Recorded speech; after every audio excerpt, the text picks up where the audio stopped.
6th game. It is Texas A&M versus the University of Kentucky. They're playing for a chance to advance to I believe it's the semifinals for um, the men's baseball college World Series. Right now, it's going into the 6th inning, and it is a nothing score right now. So, to all of our viewers that are tuning in right now, howdy. So, Max, I've got this tradition where every year I buy a new Red Sox hat. Right. Last year, I didn't get that done, and they had a losing season. However, this year I made it right. I got the new City Connect hat. Oh, that's a beaut. Oh, Dude, that's nice.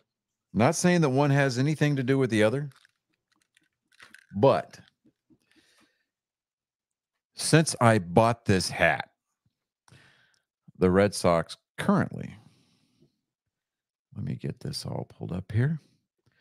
Since I bought this hat, the Red Sox are 6-4 over their last 10 games. And most importantly, they took the series win over the New York Yankees, who came into Boston for the first meeting of the year. And currently have a 5-1 lead over the Toronto Blue Jays north of the border at Rogers Center. So, and then Chris just texted, jumping in just a few. So, again, we will, with much ado, with much fanfare, we will welcome the beautiful bearded bastard, the eye candy of the show, in. So, I right, Bell chiming in, suck it, Yankees. See, the thing of it is that my kids have all been taught that the word Yankee or Yankees is a 4-letter word. Nothing with pinstripes or an interlocking NY has ever been allowed into my home willingly. Back during my second marriage to Colin's mom, not the second marriage to her, but she was my second marriage. Anyways, you know what I'm saying. Oh yeah. Her mom, the former mother-in-law, and her husband took a trip up to New York City, and they went to Yankee Stadium. They went to, they saw a game, and but they brought back a souvenir. Oh, there he is. There he is. Ladies, gentlemen, angry faithful of all ages. He is here. He is back. He returned the same time that I did. The beautiful bearded bastard of San Antonio, the eye candy of nerd sports. Welcome back, Chris. I may be late, but I'm always on time. Hey, you know what? I mean, it's better late than never. Especially when you get that $20 sundress costing you about 70 grand in child support. Yeah, that is true. Yeah, I was just telling our viewers, that the perfect attendance record just completely went out the window. And I didn't really care, because when you have an opportunity to take your wife or your significant other on a getaway for a few days, you do it. Oh, so absolutely. I took Mindy to Galveston. That was an adventure. So that was an adventure, because she was like, you can pick the hotel, just surprise me. And I'm like, okay. So I'm about to throw a hotel under the bus. I'm going to put them on blast. Okay. I did see your post. Yeah. If you go to Galveston and you stay on Seawall Boulevard, do not go to the fucking Beachfront Palms Inn. Okay. Or the Beachfront Palms Hotel. Okay. For starters, it's not a hotel, because what do we call them when the doors are on the outside? We call that a motel. A motel. Exactly. So they advertise themselves as a hotel. Right. Okay. So And I get it, right? You're on the sea, you know, you're on the ocean, you're basically an island. Hence the name Galveston Island. But you would think that you are a place that tourists would come to stay, right? You know, get a good ocean view. You advertise an ocean view. Our room from the window, you had to turn your head a little bit, crank it to get a view. That's you could see it View. a little bit. Right. I mean, that's like It's not realtors an in outright lie. that's like realtors in the Puget Sound area up in Washington State claiming that well, you have a great view of Mount Rainier. Well, fuck me, everybody's got a great view of Mount Rainier. Eventually, at some time. Eventually. Okay, now, and I would like to name these two individuals, Philippe and Gerard. They were two cockroaches. Why they're French, I don't know. That's just the way that it came out. And maybe it's because when I came into the room, they were on their backs with their legs up in the air, like a good Frenchman does when you turn on the lights or you scream at them really loud. They surrender. Help me, I surrender. Right? The bed, my God, dude, I've slept on piles of rocks that were softer. And I say that with all the love in my heart as an infantryman. I was going to say, I believe that's actually true.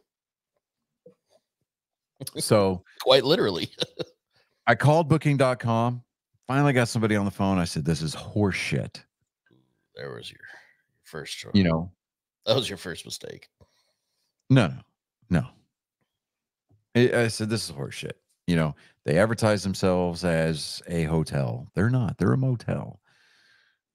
I specifically, the room that I reserved was supposed to have a garden view. They're not. They're a motel. And an ocean view. Right. Somebody mute their YouTube screen or YouTube window? I got nothing on. There you go. Max, I'm looking at you. Oh, I felt it. You felt the eyes. Right. The eye of I don't know. The eye of Sauron was gazing upon you. Yeah, Texas A&M just took a 2-0 lead in the top of the 6th. Woo, yeah, there we go. All right, so and how did they do that? I'm willing to bet the long ball. To see here. Oh no, actually, they're playing small ball.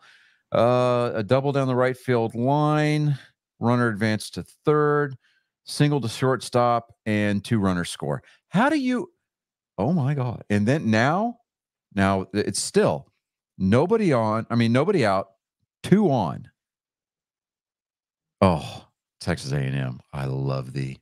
Whoop. There we go. All right. So back to my story. All right. So, I'm going to, in full transparency, I cheated on my carnivore diet during this trip. Right? Well, you got to. You kind of have to, right? And my body is still paying for it. I'm still trying to get back on the horse, that whole thing. But so we had made the decision that we're checking out in the morning. I had the room reserved for 2 nights. We're checking out in the morning, and we're going somewhere else. So about a half mile down the road on Seawald Boulevard, I just said, screw it. Checked in to the Holiday Inn Resort. It's part of the San Luis Resort complex right there. Dude, we were on the top floor, private balcony, overlooking the ocean. With an actual ocean view? With an actual ocean view. Nice. Right? Can't be mad at that. Carpeted room, clean bathrooms, no roaches. There wasn't carpet in the other one? No. I mean, there was it was like an area rug with like the plastic gaffing strips around this. God. Dude. This first hotel, you saw my post, right? So the first hotel, I took a picture of the ceiling, right? I'm sitting there, I'm like, why does this ceiling bug me? Like, why do I have this like odd sense of comfortability? It's not necessarily comfortability, but familiarization, right? Right. Like, it's like deja vu all over again. it's like it's way too quiet. There's not enough people in this room, and it's missing a black light and strippers, right? And then it dawned on me. The texturing on the ceiling in this first hotel is exactly what one would experience in the barracks. Mm-hmm. It's probably I done by the suddenly same contractor. Right. Yeah, probably. I mean, I suddenly felt very dirty. Right. I mean, dead cockroaches aside, felt very dirty. Needless to say, I didn't go to sleep till about 2:30. Woke up at like 7:30. Slept like absolute dog shit. But I'm like, you know what? No, this is technically day one of our vacation. We're going to embrace this. We that first night we went and ate at Willie G's over there on the harbor side. So, Max, you remember last week I sent David the picture of the Texas and he put it up on the screen? I do. Yes, sir. That was the view from our table.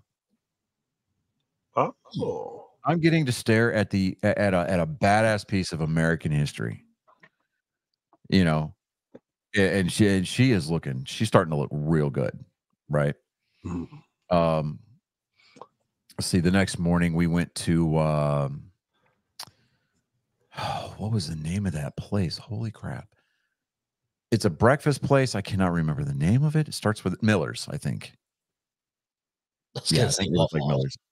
No, it wasn't Waffle House. There is a Waffle House in Galveston, and I mentioned something about Waffle House that first night because we had to get out of the room. We walked down to the beach. We saw a water spout. Oh, nice. I got pictures. I actually got a video of it. It was actually kind of cool. You don't see that every day. No, and so I'm like, okay. I saw the Waffle House, and Mindy was like, "Yeah, no." I was like, "Right." Yeah. Rude. No to Waffle House. Right. That just. So breakfast at this Miller's place, right? The French toast, bro. It's a cinnamon French toast that you did not need to put syrup on because it was that good. Yeah. Now, bear in mind, my taste buds were freaking out at this point because it was like the first time really I'm adding carbs back into my diet. First time really adding sugar back into my diet. I'm sitting there going, like I'm sitting there going, holy shit, what have I done? I'm like, yeah, I'm gonna have to shit later, right? Kind of a thing. It's not a Waffle House, it's a Waffle Home, right? Exactly. It's a Waffle Home, but bear in mind, Bell, my drinking had not been elevated to that point yet. Just kind of putting that out there. So, yeah, I consumed a rather large amount of alcohol on this trip. It was great. That's what vacation freaking lovely. Right, exactly. We went to Pleasure Pier, played some games. I won my wife some stuffed animals, that kind of a thing. Of course, my wife growing up a basketball player in, high school, kind of showed me up, shooting the ball for, prizes. I'm like, yeah, all right, fine, whatever. You do you have that, right? Let me see here. We had thought about doing like a haunted tour, but I'm like, yeah. So we went to the Strand, walked up and down the Strand for a little bit. We did some old time photos, right? Love those. That was so much fun. That was the first time I've ever done that. It was so much fun because, we're looking at the different packages, and she's like, "Oh, let's do the Wild West." I was like, "No." Like, what about the pirate? No, they have a Victorian age, and I was like, "You girls are watching Bridgerton. We're gonna do some Bridgerton pics, right?" She's like, "Okay." Dude, that was so much fun, right? And the photographer, class act. She was professional. She was funny. You could tell she was from Louisiana because she had definitely had some Cajun Creole going on in there. Nice. And she was like, she was sitting there like going off about me because I'm nailing the whole looking down at you from my nose you know, kind of like this is what a lord looks like when he's The looking down at his servants, kind of, right? She's Yeah. like, she goes, I'm going to take this picture of you and I'm going to keep it for my portfolio, you know, for her portfolio, because she's like, you look like you straight up want to murder me. Right. I had the cane and I was holding the lapel of like, and I had that eyebrow underneath the top hat. Yeah. Yeah, dude. High rise top hat. Yeah, dude. It was Nice. fire. It was fire. That's awesome. But you know, and then my wife, of course, she walks out of the dressing room and she's dressed in that in you know, those dresses where they're really low cut and it's like they have to pour themselves into it so the girls want to sit up. Yeah, dude. Definite hotness right there. But I digress. Belle, when she comes to see me next month, she's gonna get to see these pictures. So That's great. real good. But so yeah, if you go to Galveston and you visit the Strand, definitely check out the old time photos. The girl there is just she's top notch. She'll take care of you.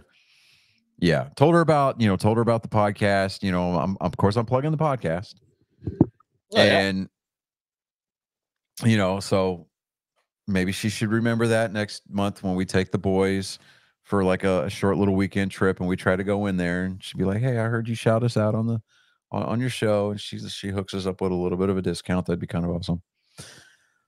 Wink wink. But oh, it's 3-0 Texas A&M. Whoop. All right, so the show is dragging. But yeah, so that it was a fun trip, and then we ate dinner at Salsa's, which is a Mexican restaurant there on Seawall. Bro, that's good food. Nice. That's good food. And so, you know, I hardly eat dessert anymore. I haven't eaten really dessert, but maybe a handful of times, and that was carnivore friendly desserts. I had the fried ice cream. Oh, there you go. On Tuesday night. Yeah. I mean, I haven't had that in a long Bro, time. I had that in a minute, and when I saw that was on the menu, I looked at the menu. I was like, I'm getting fried ice cream for dessert. Yeah, that's what's happening right there. And dude, this is so good. Dude, Yeah. My daughter for Father's Day made me an entire key lime pie just for me because I'm the only one that likes it. But she made it, you know, egg free. Yeah, dude. Yeah, well, of course, you know, because obviously. I've been macking on that thing. It was freaking fantastic. So all right, that's what's up. I mean, you know, we happy Father's Day to everybody, of course. Yeah, so you know, happy belated Father's Day. And this is going to be a hot take. This is going to be a take that's not really all that appreciated by some of our demographic, but Father's Day is for the boys. Yes. You single mothers who are doing both jobs, congratulations to you, but you have a day to yourselves called Mother's Day. Exactly. Don't do it. Just don't do it. Yeah. No, Father's Day is big dick energy day. Just you know, so I mean, dude, I sent Belle a picture of one of my Father's Day presents. It's a Magellan fishing shirt. It's green, right? And it's got pictures of a dad doing various dad activities like trimming the hedges, reading a newspaper, grilling, and my personal favorite, mowing the lawn. So yeah, you just want to. I rocked the hell out of that shirt. You just want to. Yeah, you know. Well, I don't need an excuse to use my mower because, in fact, yesterday, what did I do after we got home from church? Well, actually, once we got home from lunch, I changed clothes. I went out and mowed my grass. Mostly because we're staring down the barrel of a tropical storm. True. You also got to keep up with that neighbor. We're under flood advisory and tropical storm warning from now until like Thursday or Friday. So, yeah, it's going to get interesting here today. I maximized my time. I grabbed Colin out of bed this morning. I took him to Lowe's. We got new weather stripping for the back door. So I got that replaced. I got a couple of bags of sand, and I leveled, poured some sand in the backyard next to the patio where the ground's kind of low and water likes to collect. I'm trying to fill that in. I watered my grass. I watered my flower bed that I've revamped. So, I got some stuff done today, and it's 5-0 Texas A&M, still in the top of the 6th. 1 on, 1 out. Oh yeah. I knew it was a matter of time. Speaking of A&M. Yeah, I saw that. And okay, I will say, I will before we do that, I do want to say that while I am not an Aggie fan, I will say that it's been very disheartening to see all of the hatred that Aggies as general are getting because of the actions of those two individuals. Yeah. Which, come on, right, guys. So you can't, it's it was a day before yesterday. It was actually on Father's Day or Saturday night, early Sunday morning game in Omaha at the College World Series. A&M was playing Florida. Now, Florida has had kind of a tumultuous season. Their bat boy passed away unexpectedly, and these two sick. I think I don't remember. I know two uppity, not a representative of the overall fan base. They're not representative of Texas at all, or they're not representatives of Texas at all. They are shitty individuals. Texas A&M, they are not Texans in my book. Absolutely not. If they graduated from the University of Texas A&M or Texas A&M University rather, I think that they need to forfeit their Aggie rings. Yep. They need to be stricken from the record. You can keep your degree, whatever, but it's not a good look. The Omaha Police Department got involved, but these two Aggie fans, these Aggie supporters, started barking at the Florida dugout, making some off-color remarks and jokes about their deceased bat boy, who literally had just passed. He literally just died. Yeah. And they were escorted from the stadium. The Omaha Police Department put out a statement, to the effect that this is not tolerated, and they will be banned from ever attending a College World Series game again. And they will be banned from the city of Omaha if the police department has their way about it. I hope they hit a few door frames on the way out. Yeah, I mean, that was absolutely disgusting, and I could not.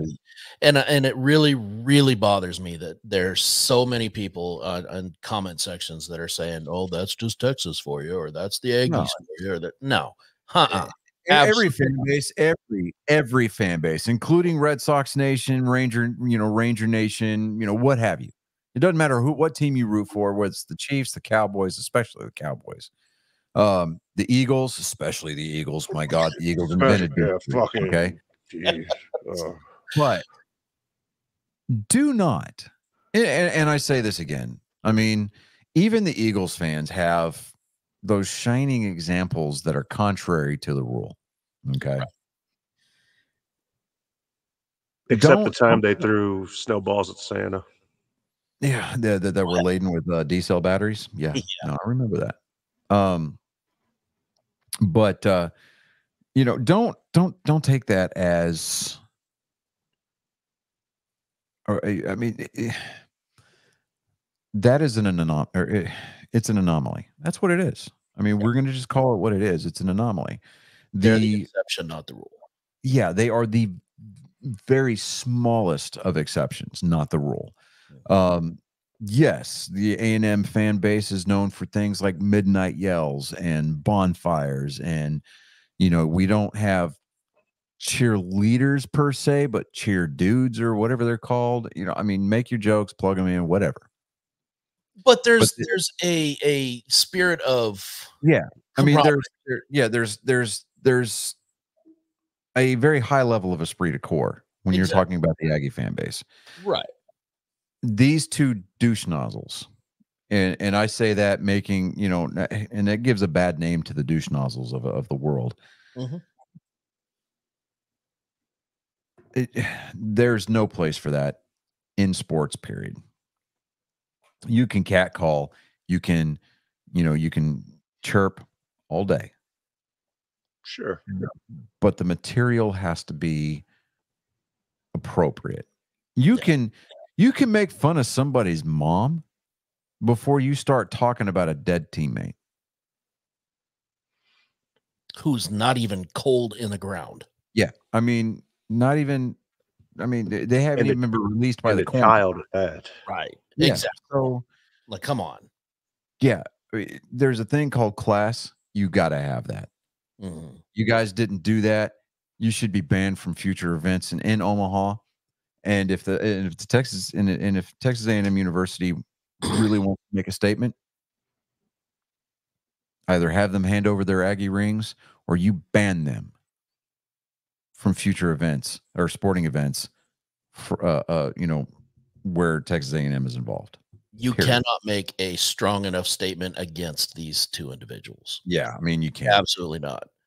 Anything But less you know than what- a total ban is almost a tacit approval. Yeah, Is how I look at it. Like you yeah, but we also have to maintain. We also have to realize that there's a certain amount of realistic expectation. Okay, so yes, while these two guys need to be dealt with severely by the by the school, if they are alumni, then there's only so far that the university can actually go. right. I say hand over your Aggie rings. I don't know if there's ever been a precedent where that has ever been asked of somebody. Right.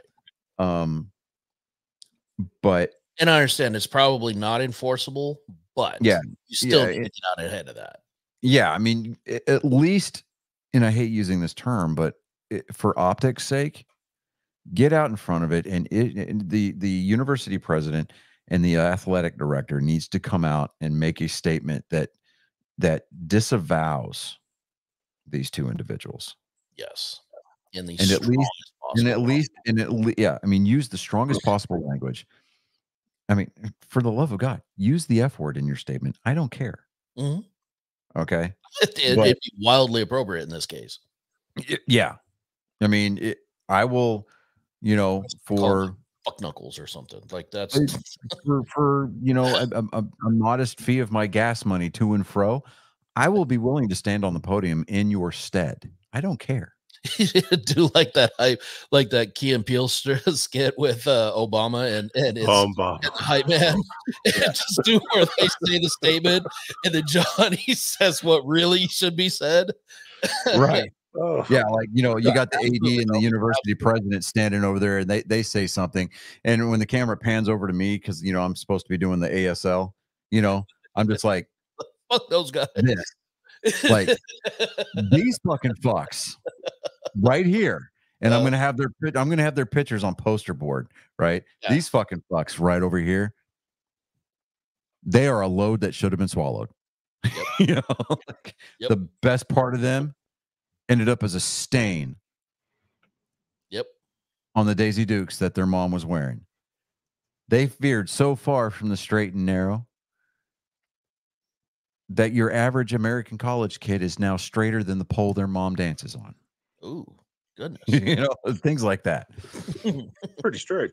Hey, Maria, Thank what you, is brother. going on? Maria's with us. All right. Right? I feel, Now I it's a feel, party. yeah, now I mean, we've had Belle in the chat, I mean, but band Maria's back. here, I mean, I'm just putting it out there. It feels like home. Just kind of saying. It does. We haven't made a David joke yet, and we're 30 minutes into the show. I think we're growing. I think we're maturing. Well, we got sidetracked is what it was. We got distracted. It's not that Well, we're I mean, whenever you have to address a somber issue. That's true. Yeah. I feel like now that and we to touch on that. Oops, sorry, gentlemen, didn't mean to do that. Oh, who are we touching? What are we doing? Well, no, I wasn't going to touch it, but just to touch on it, one thing that always happens when a story like this comes out, it feels to me in a lot of ways that the wrong attention gets taken away from, instead of the child, we give most of the attention to the negativity, which is the two assholes. And that's one Yeah. thing that, I mean, now to the media's credit, I don't believe in doxing people. I don't believe in putting them completely on blast. I mean, just their faces alone. I mean, they're known within their own individual communities. Mhm. They're gonna catch 10 shades of hell once they get home. I said Aggies fans themselves are going to go after these guys hard. Yeah. I mean, Aggie fans are going to police themselves. So that is it may. But you absolutely right, Max. You have that's a great point. Yeah. Now, in baseball news, Anthony Rizzo could miss 4 to 6 weeks with an arm fracture. Couldn't happen to a nicer douchebag. Anthony Rizzo currently plays first base for the New York Stankies. No, I did not mispronounce that. I've already dropped the F-bomb enough times this show. I don't feel like adding to it by blaspheming, by uttering that Y word, that signifies the bums from the Bronx. Just kind of putting that out there. You don't have any mouthwash available to you. That's what it is. Yeah, you need something to get that taste out of your mouth. I mean, even holy water's got a certain degree of arsenic to it. I'm not into self-harm. Yeah. But Garrett Cole is also set to come off the injured list and start on Wednesday for the Pinstripers, the bums from the Bronx. Yeah, it leaves a bad taste. Monica Lewinsky said that when she was asked about voting Democrats.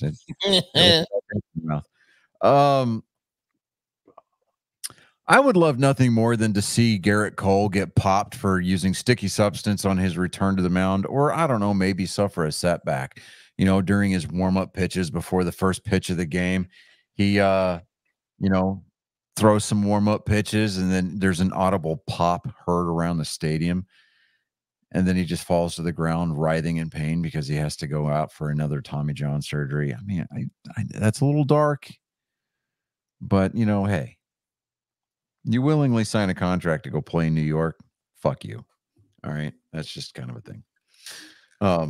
So I was talking to Max before you popped in here, Chris. So I've got this tradition where, and I'm growing my hair out. Check this out.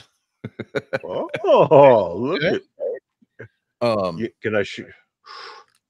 Fucking show off.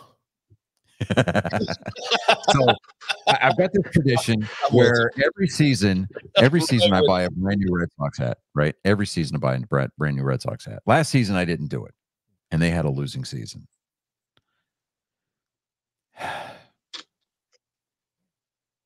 The last Pac-12 event. Now we can start with the David jokes. David, that is so fucking random. Like, we're not even talking about college right now. Pac-12. It's almost like Pac-12. Are you kidding me right now? That's what we've been missing. Love you, Dave. Just the random probability that is David Dickerman. Hey, did you see the highlight tournament this weekend? It's like, what the fuck? We're not even highlight adjacent. Where do you get that from?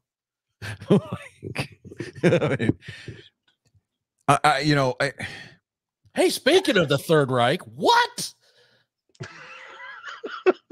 David is the beachfront Palm Inn hotel of producers this week. I'm just kind of saying. He is the textured Derek ceiling. I mean, really, he's the popcorn texturing that ties the whole room together. Just kind of putting that out there. Love you, Dave. But anyway, so I decided I was going to make it right. And so, Chris, I ordered the City Connect hat for Boston because, I fucking love this hat, right?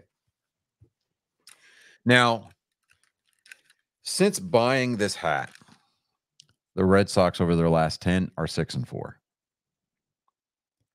and they took the series. They won 2 out of 3 against the Yankees at home this weekend. And currently they're up 7-2 over Toronto.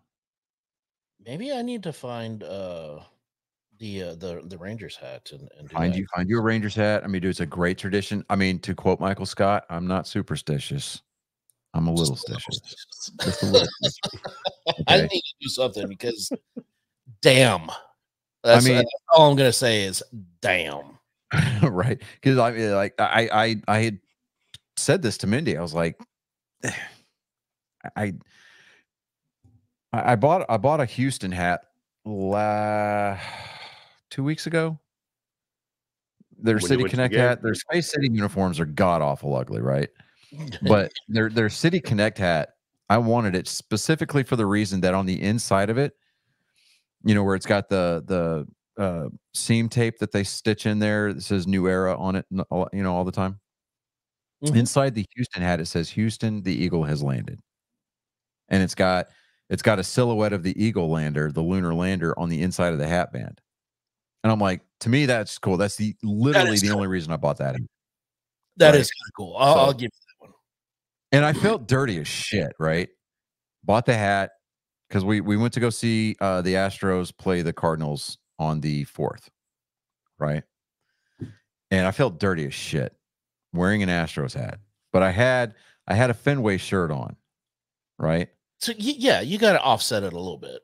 Yeah. And a lot of the staff that works at Minute Maid are from the Boston area, oddly enough.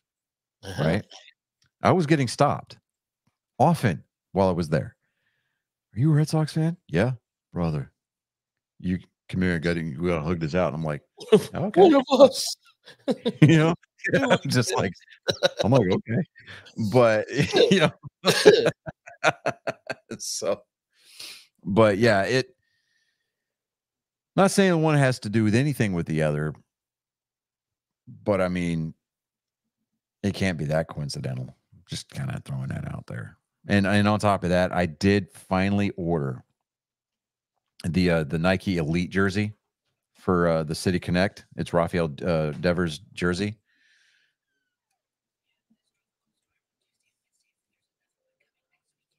Oh, okay, hold on. So I'm going to read something my wife just brought to me. All right, so I told you that we're staring down the barrel of a tropical storm, Alberto, this week. Travis Herzog, he does the ABC 13 from Houston.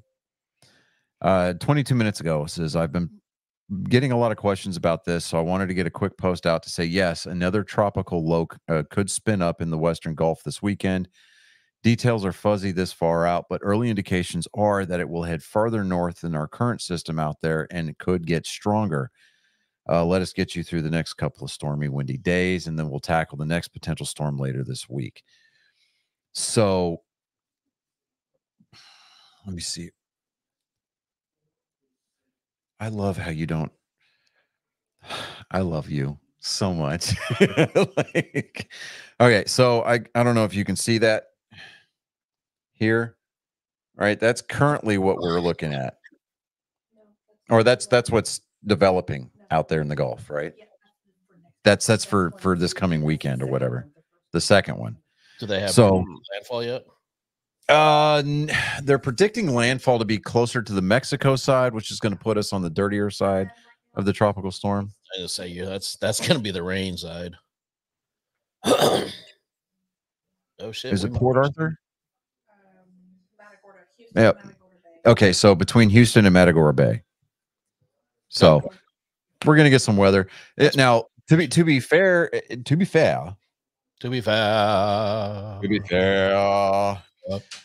we went to the beach back in February, just to kind of walk, right? Because I needed to see the ocean, just walk in the sand, because it's very cathartic, right? The water was incredibly warm back in February.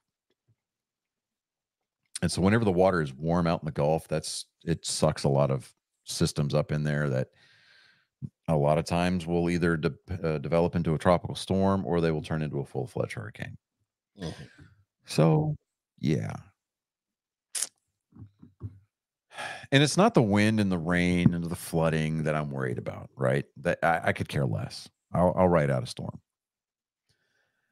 It's the fact that my yard is going to get super saturated and I'm going to have to wait a couple of days before I can cut it again.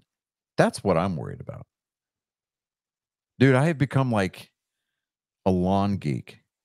I have sprayed chelated iron and fertilized and dethatched my yard. I keep it cut at an inch, inch and a half twice a week. Mm. I'm a grass whore, dude. That's what it is. No, that's beautiful. And I'm getting estimates is. on like 4 or 5 cubic yards of sand, which come out to a little over a ton each, Mm. to be delivered here to my house, so that way I can level my yard. So that way I can look forward to investing in a reel mower, REEL, something with 7 to 9 blades, a grass catcher, maybe a 5 to 7 pound weighted roller for the back. Yeah. That'd be a hell of a project. Well, just a couple, either. Well, what I would have to have them do is dump it in the driveway and load it up. I'd probably have to go find or rent a drop spreader and just walk it and just spread the sand out, and then get a leveling rake, or they're called yard loots, right? And I've got a landscaping rake in my garage that I used when I coached baseball. So I mean, it's just you run it around the infield or whatever, and there you go. Works great for leveling things, but the yard loot, it's a little bit wider and it's got a longer pole to it, right? So that way, you can get it out there.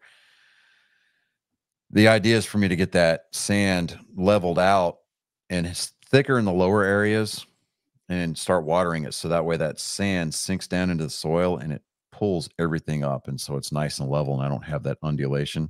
Because that is now, whenever I cut my grass, dude, like the lighter green spots are the high spots, and that's what I'm trying to avoid. Right. Yeah, I want uniformity. I feel so dirty about that, but anyways, digressing. The Paul, I cannot pronounce his last name. Skeens, rookie pitcher from Pittsburgh. Dude, this kid is on fire, bro. Fire.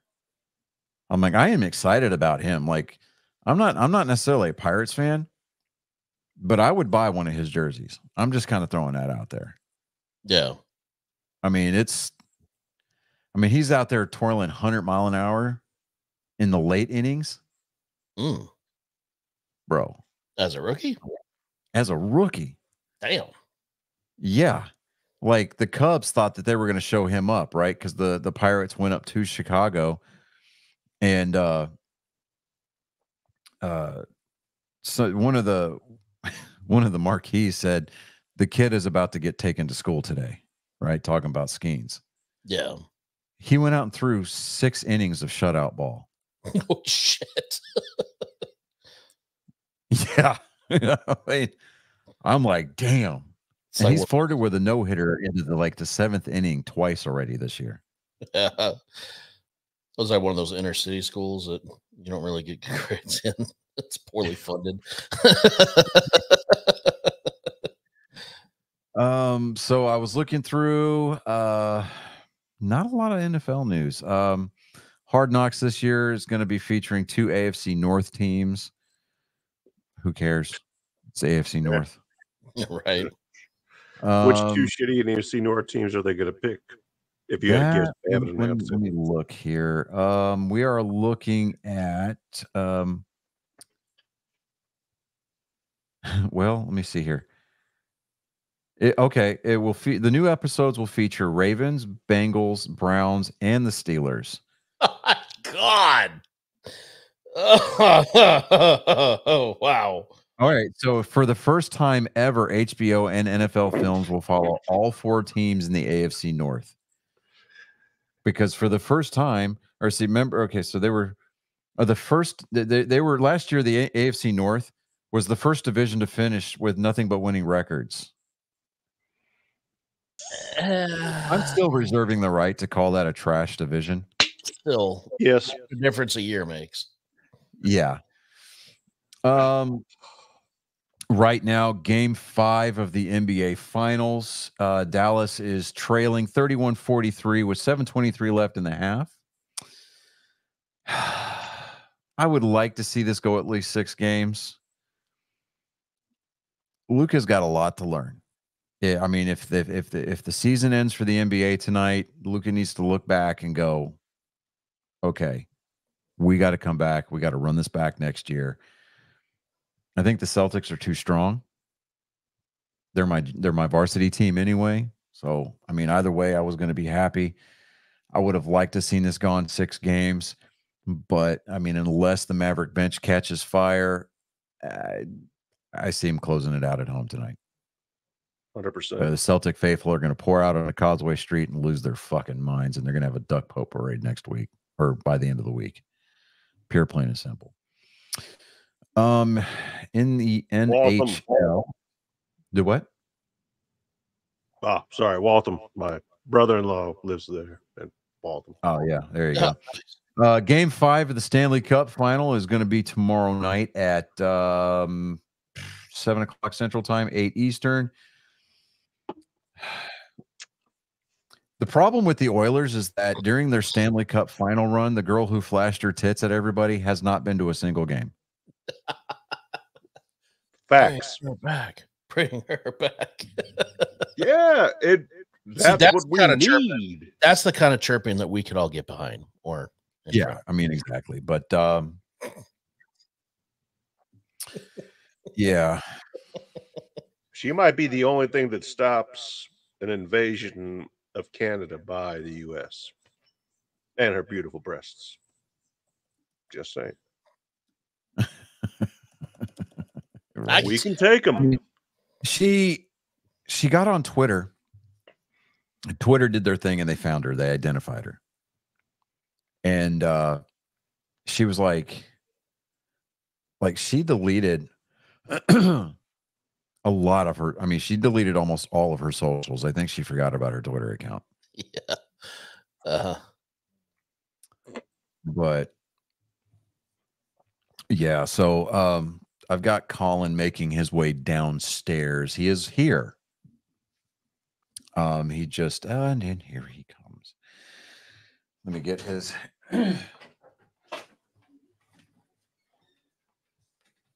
Oh, we get live in studio? What? We get live in studio. Yeah, for the next couple of weeks, man. Yeah. Ooh, there we go. Oh, that's right. It is summer vacation. It is summer vacation. It is summer vacation. You go get It's started. been an eventful one, and I love it. Love it. Love it. Hey, hi there. Ready. Hello. Hello, Colin. You know, considering the fact that you're on camera, you're in the studio, you show a little bit more enthusiasm. I'll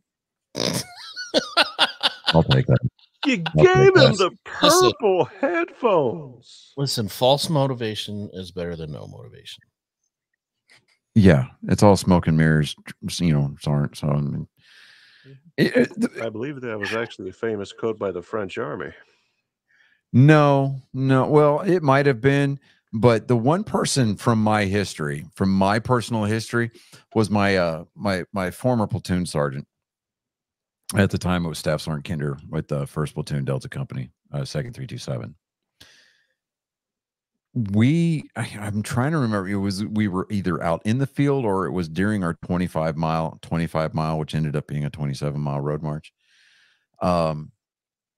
He's sitting there. I mean, people are just grumbling. He's like, false motivation is better than no motivation at all. Well, we're like, oh, like Chris, you can appreciate that because you never go full hua, right? Oh, good Lord, no. Never go full hua, right? But it's always like ahu, you know. Now, Max, the word hua is a multi-purpose word. It has several different connotations. Depending on your inflection, is a dead giveaway as to what your intent is. It could either mean, yeah, I'm all for this, or how about you just go fuck yourself? Platoons aren't, It's like, dude, it's like, It's- yeah, I mean, it's it's like the all word kid. it's all in the inflection. Yeah, exactly. It's all about the inflection. But are you ready? Do you have your material? Little technical note. The pitcher that you're seeing is a little bit better this week because I got my family on board. We went to T-Mobile to try to upgrade our phones. And T-Mobile, bless their heart, you'd think that they'd want to keep their business with the way things are going these days. We walk in and they're like, oh, well, you've only got a certain amount of credit to play with. It's like, what? Well, yeah, you only have $1,200 to play with for upgrades. I'm like, huh? You want us to stay here, right? Like, they keep moving the goalposts as far as like what it takes to upgrade. Mm-hmm. And I'm like, okay, how much is it going to cost to upgrade one phone? Oh, it's going to cost a little over $500 out the door today. I'm like, fuck you. We went to AT&T, right? Ran my credit with the with the veteran discount, which is amazing, by the way, 25%. Oh wow, freaking yeah. I got seven lines, actually 8 lines, right? Everybody got into iPhone 15s. I've got the Pro Max, right? Freaking love this phone.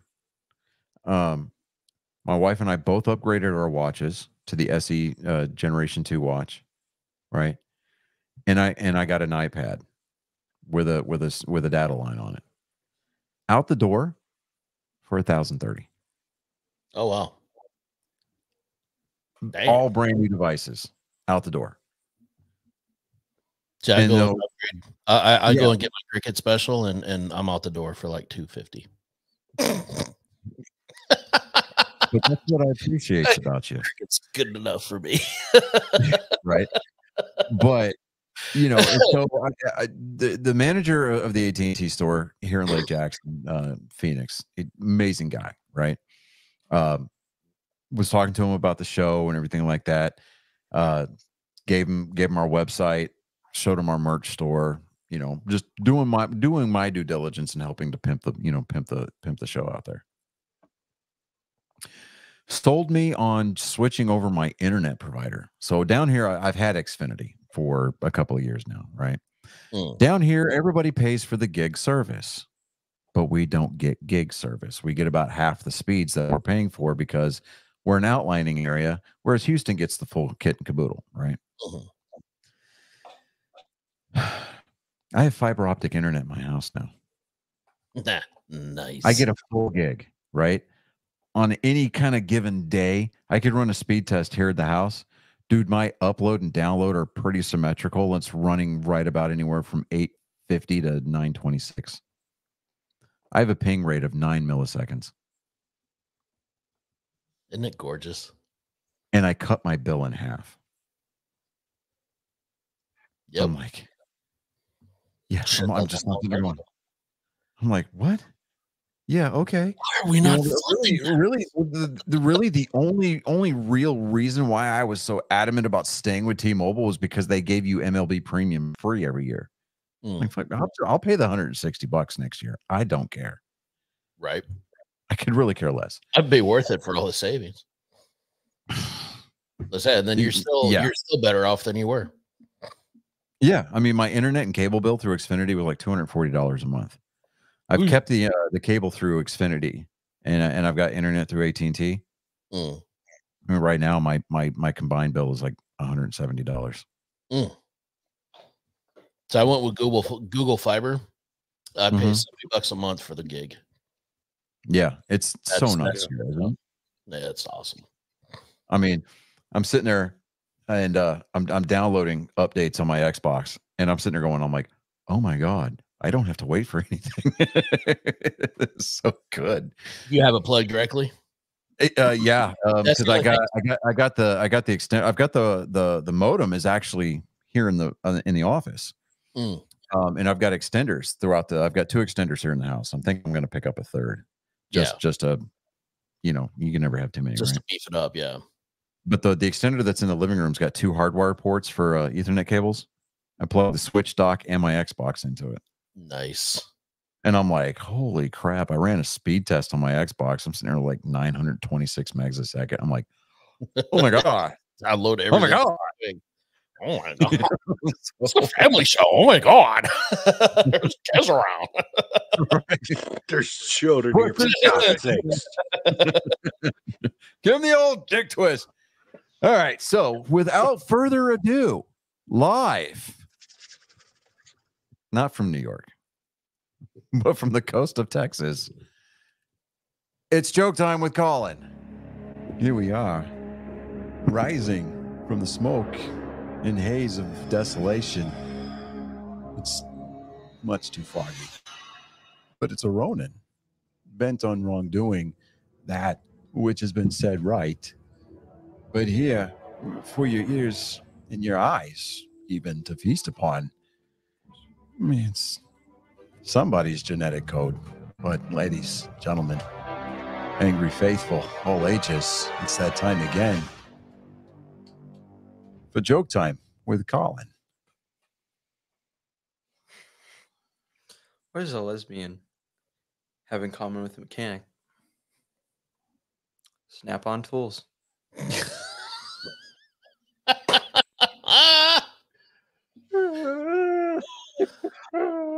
That's a good one. They'll fuck you. No. No? No. Why? No. No. Okay, if Max. Max says it's okay. Max. Do it. Do it. Let them have it. Brrr. I don't even know what it is. I love it already. Full send. Okay, you asked for this. Go for it. Send it. Fire for Go effect. ahead. Let's hear the What do Jew anti-Semitic stuff. I know that's what it is. What did the Jews say during the summer? Ah. It's hotter than an oven out here. I should know. God. You see? Yeah, I knew it was going to be a Jew thing. I already knew it. That was me using my. But that is why we love you, dude. We love having you here, and we're like, okay, we have that representation, but we know that there are certain. It's the Seinfeld rule, right? Only Jews get to make Jew jokes, and I'm like, dude, yeah. At least we thought to ask. You know, and I appreciate that. I really do. A lot of people, there are oversensitive Jews. Me, I'm not one of those guys. But at the same time, we're also learning a little bit of history through comedy is the way that I look at it. That's true. Yeah. So no, that if it? anybody takes offense to it, there's no offense to be made. It's not a knock against Jews. Dude, they've run dry. No, they haven't. Yes, they have. Surely they have not. Yeah. No. Yes. No. This aggression will not stand. Dude, I've run it dry.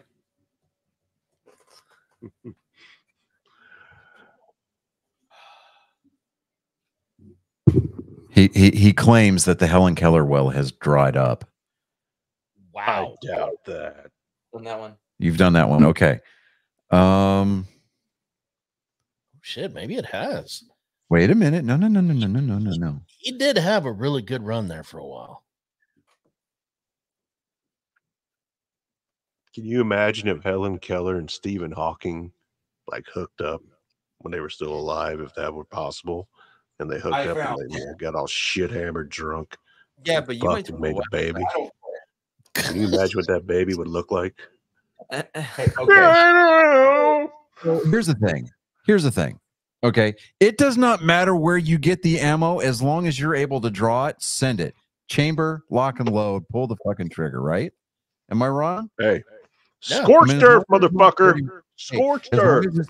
As long as it's not dirty Russian ammo, I don't care. Right? That's still They horseshit. will sell Tula ammo again. It will come back, and we will be Oh, able to it's still afford. out there, sir. It's still out there. Yeah. So, Can but definitely find Well, it. Not here in we are conservative in Kansas, agreement. it isn't. Maybe we not are a in agreement, right? more We are in reputable. agreement that as long as there's no squibs in the batch, that any ammo is good ammo, right? Gets job done. Okay. It does. It does. Okay. Why did Helen Keller's last relationship not work? Her boyfriend complained about her never listening to his problems.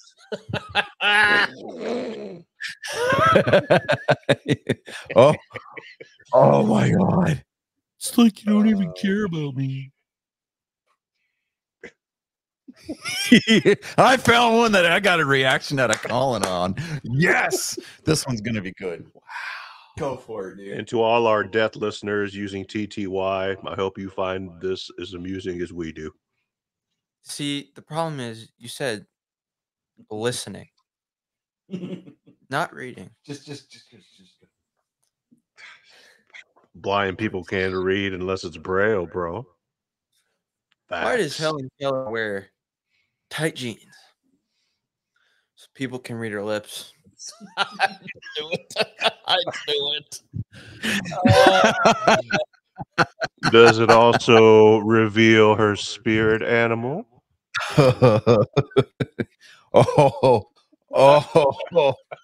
oh man.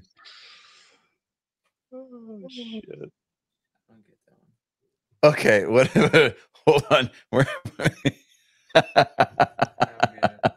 Hold on. Oh my God. Okay. Was I found it. okay, go for it.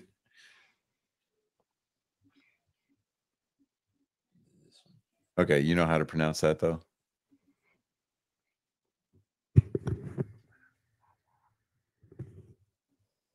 Yeah, what- It's an actual store. Oh, really? Yeah, it is. It's an actual store. Okay, go for it. Where is Helen Keller's favorite convenience store? Wawa.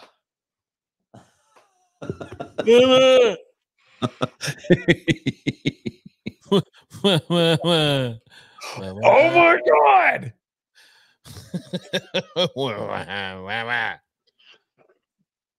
She's coming for us. Do you want me to tell that one? Although Okay, she did fly a plane. No, but just here. What's Helen Keller's favorite movie? Around the Block in 80 Days.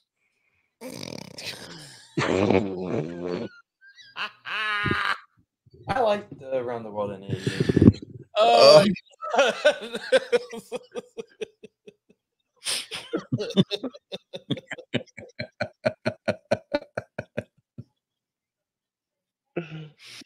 Oh man. I'm under it.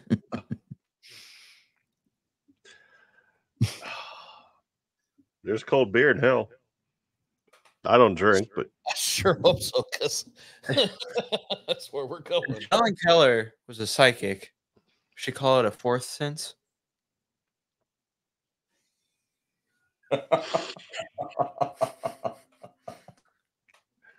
not to be confused with foreskin, which is different. That's where the tight pants come in. Right. That's just the tip of the iceberg.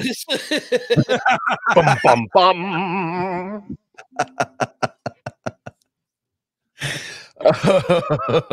I feel like we're corrupting Colin and we don't know that we're doing it, but we know we're doing it, and he loves it. Okay. Why was Helen Keller late for school? She got a DUI.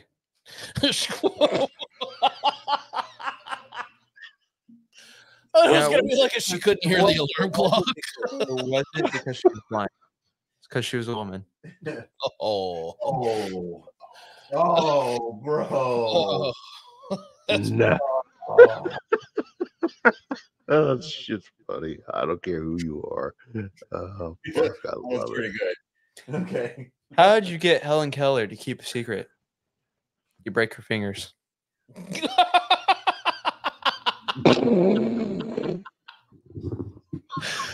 Damn, you just put mittens on her. Shit. Well, that's why she didn't scream when she fell off a cliff, because she was wearing mittens.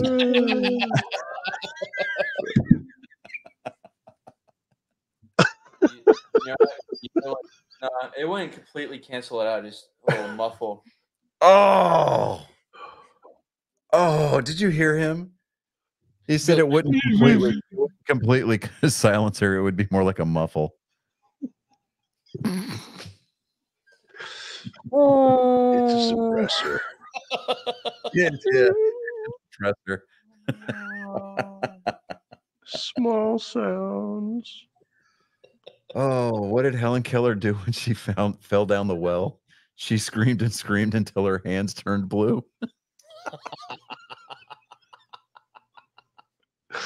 Hold a joke like that. Oh my God. Okay.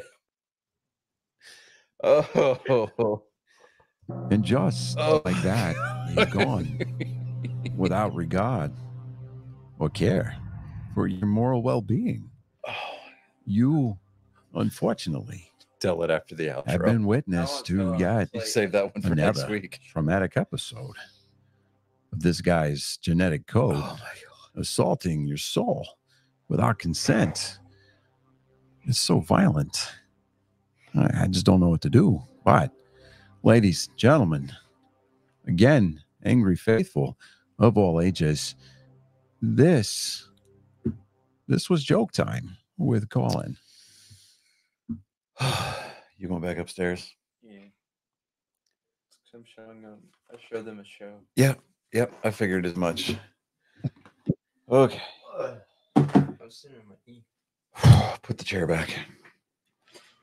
Holy crap. So I managed to finish a master grade Gundam model last week or week before.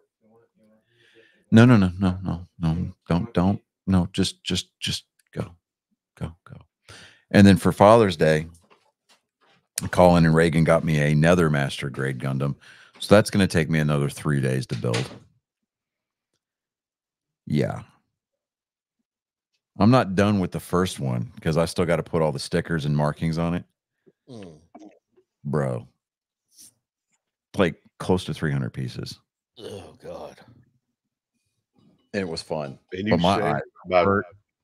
It took me 3 days because I had to take breaks because I've got a lamp with a magnifying glass on it that I have to use for, like, you know, painting the small details or whatever. Some of the parts were that damn small.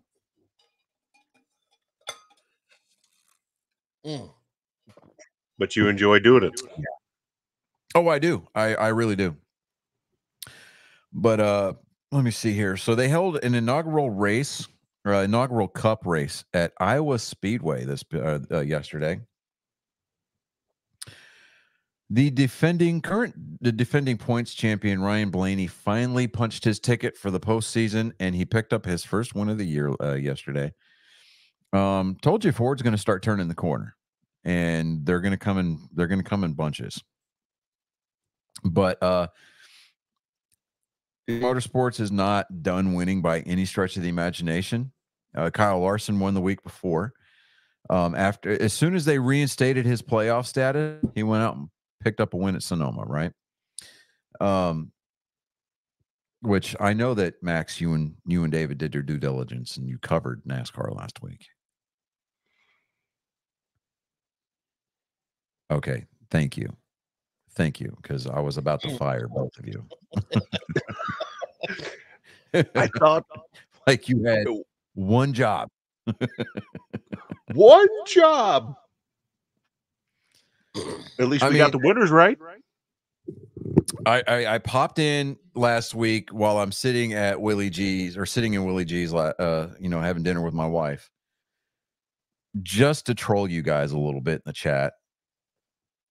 And yeah, I mean, you were talking about Caitlin Clark, and here's my take on Caitlin Clark. She's going to go through her knocks as a rookie. But all these other women, Charles Barkley said it best. They some petty bitches, man. They petty. Mm-hmm. Like they want to bitch and complain because their pay is not where they think it should be. But when they get a class of rookies come in and they've got the #1 overall draft pick in Caitlin Clark out there setting, on pace to set scoring records in her rookie year, and they're out there bitching about it, they're like, oh, she must have some kind of special whistle. And they're out there committing flagrant fouls. The attendance so far this season for the WNBA has been more than the last 4 seasons combined. Their jersey sales are out of the, they're off the charts. Their TV ratings are triple what they have been over the last 2 or 3 seasons. And do I think that she deserved the snub for the Olympics? Yes. Why? Because it's not about whether or not it's not about name recognition. Okay. You've got veterans, and she needs to establish herself, in the WNBA. She can play in the next Olympics. Fine. That's great. I'm not asking. I don't think that the WNBA needs to go out and like treat her with kid gloves. No, she's a big girl. As far as these flagrant fouls are concerned, they definitely, and I mean definitely need to start holding some of these other players to an account, because they are petty. Just, what are you out there trying to prove? I mean, really, are you just pissed off because a straight white girl is out there doing it the way that you always wished and hoped that you could? Mm-hmm. Yes. I mean, you look at the fanfare, and just the media exposure that Caitlin Clark got at her introductory press conference for the Indiana Fever versus Angel Reese for Chicago. Like, she walked into a damn empty ass gym. There were 4 reporters sitting in some like classroom chairs, and they had one mic on a podium for her. Wow. Yeah, Angel Reese isn't the draw for the WNBA. And then to add what you were speaking to, Johnny, in regards to revenue, I was reading an article earlier. Though the WNBA has never actually turned a profit, they are going to still lose money, but not as much. They're only going to lose $50 million. The NBA has been floating the the shortages for the WNBA for like the last 20 years. Mm-hmm. Yeah, they've been subsidizing. Yeah, they've been subsidizing it. Now, being that, having said that, you get 2-3 consecutive seasons, good rookie classes coming out, Caitlin Clark doing her thing, these other women out there. And I don't mean to turn off our female audience by referring to some of these. When I said they're being petty bitches, that was meant to be a derogatory term, but that was not supposed to be an all-encompassing term as it relates to the females, female gender. It's not in general. It's these specific. It's not a generalization of females as a whole. Right. And I would hope that our female listening audience is intelligent enough to make that that dissertation. But that being said, just seeing the amount of butt hurt. I mean, as it is, it's bad enough that they've got, Brittany Griner out there masquerading as a female playing in the WNBA. There's video footage out there of her topless out by her backyard pool, and they're not being censored. I'm sorry, there's no mastectomy scars. That's a dude. There's a reason why the Russians put her in the male prison. Yep. The Merchant of Death. I'm just WNBA. WNBA They traded the Merchant of Death. Yeah. It's pretty. Yeah. And left the Marine, those pieces of shit. You traded the guy that Nicolas Cage portrayed in his movie for that. You cannot make that up. You can't. You Serious. can't. You can't write that and make it believable. I mean, eventually, when Hollywood pulls its head out of its fourth point of contact, I mean, it's going to look back and they're going to be like, "We supported a guy that legit shit his pants on a stage for a D-Day ceremony." Mm-hmm. Like you can't call it anything else. Like the French president was standing there and he smelt it. Right? You saw his wife. She put her hand up to her nose. She smelt it first. Then the French president smelled it, and nobody did anything. They I mean, to their credit, they held their composure, but they're in there. This motherfucker just shit himself. So he's a fucking president. He just shit himself on camera. On In camera. front of the just entire shit. world. Yeah. Perfectly normal. And he's running again. I mean, yeah. But hey, this is not a political show. But yeah, NASCAR, Ryan Blaney, he picked up the win this week. The standings currently, Chase Elliott, who finished second, or actually he finished third in that race. He took over the points lead. Kyle Larson is in second. Denny Hamlin is in third. William Byron in fourth. Martin Truex Jr. rounds out the top five. Martin Truex Jr. announced his retirement at the end of the season. He will no longer drive full-time in Cup. Mm. And I say congratulations, Martin. I mean, I was following his career since he was driving for Junior Motorsports back in the Nationwide days. Driving for, I think it was Furniture Row Motorsports or Front Row Motorsports when they were still running their one-car operation out of Denver. I mean, dude's a solid guy. I mean, from a guy, from a dude for a dude from New Jersey, he can wheel a car. Absolutely. Kyle Busch is not having the season that he was expecting to have. There's a lot of chatter on Twitter that are like, yeah, this was a mistake that we didn't see coming. Kyle Busch was supposed to be the answer for Richard Childress Racing to bring them back to prominence. And it has just not come to fruition. I think he's picked up 1, maybe 2 wins for RCR since jumping in the seat of that 8 car. I would like to see Kyle Busch win again. I really would. I just don't think it's going to be in that 8 car. I honestly don't. And with Stewart Haas Racing announcing that it's closing its doors at the end of the season, you're going to have people like Noah Gragson, Chase Briscoe, Josh Berry. I mean, they're all auditioning for jobs right now. They really are. And these are solid young gun, young gun drivers. I mean, they're going to be the next generation of talent that picks up wins and championships. But they're going to have to do it with another team. So, I mean, I don't know. We'll see how that plays out. But next week, it is the USA Today 301 from New Hampshire Motor Speedway. That is going to be on Sunday, June 23rd. That is going to be a 1:30 Central start time. It's going to be on the USA Network. It's also going to be on PRN, which is the Performance Racing Network, or your Sirius XM Channel 90, or your Sirius XM app.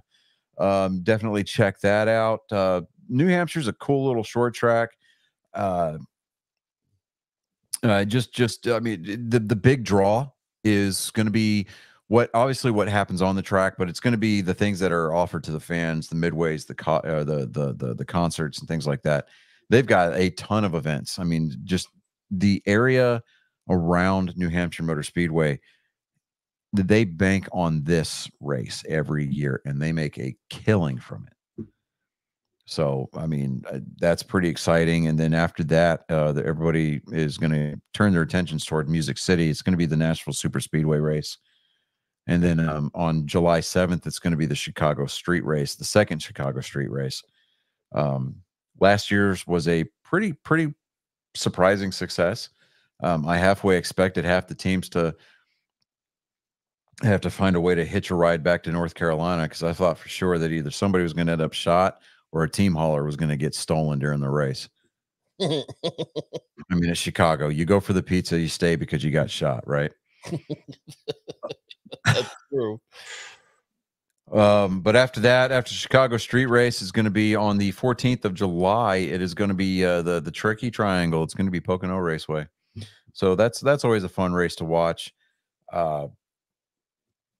Nerd news though. Oh my God, did you guys watch the Xbox Direct, the Microsoft Direct showcase? Pieces of it. I went through and kind of cherry picked some of the stuff. The big game that I'm looking forward to, Perfect Dark. If you have not seen if you have not seen the trailer for the Perfect Dark game, definitely check it out, bro. Yeah. The Indiana Jones game looks pretty good. Mm-hmm. Doom Dark Ages. I'm not a Doom guy. This one looks pretty good. That one looks amazing. Yeah. I mean, I foresee Chainsaw Shield. Are you kidding? Yeah, the Chainsaw Shield. But that particular game, that particular title, with as fast as you have to mash the buttons in Doom, just period. People's Xboxes are going to melt down, dude. You're right. Assassin's Creed Shadows. We are finally getting a feudal Japan Assassin's Creed in November. And the best part is, it's going to be day one available on Game Pass. It is, and I might try it out just to, just because I'm a massive fan of the Assassin's Creed series as a whole. I am too. Yeah, I mean, in fact, I actually pre-ordered it, but then when I realized, because I pre-ordered it before the Direct, and after Direct announced that all the games that they showcased there, they were going to be on Game Pass day one. Yeah, almost all of them. I went ahead and canceled my pre-order, saved myself $70. There you go. Nice. I think what I'm going to end up doing though is I'm going to go get one of those expansion cards for my Xbox, just to give me another terabyte of internal storage. I mean, I've got, I think it's like 4 terabytes of storage total. I got a 3 terabyte hard drive external, plus the 1 terabyte on the internal. And I'm like, man, some of these games, you have to have just a ton of space. And like Call of Duty Black Ops 6. Yeah, I already installed. If you don't have any Call of Duty on your console, they were like, prepare for 300 gigs. And I'm like, bro, I mean, I get that is the only game that they want you to play by eating up all your space, but I'm like, I don't care about playing Warzone. I don't give a fuck about the zombies. I literally I pre-downloaded it because it's already on the store there, and I will play the campaign and then immediately uninstall it. That is the only thing that I care about. Is I just want to play through the campaign. Yeah, Colin's big thing that he's looking forward to on that is like, you know how when you're in the prone and you have to look around, you have to like do this weird kind of 360. Yeah.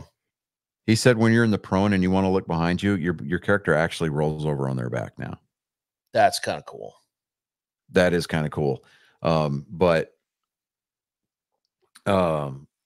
Yeah, I'm the same way. I mean,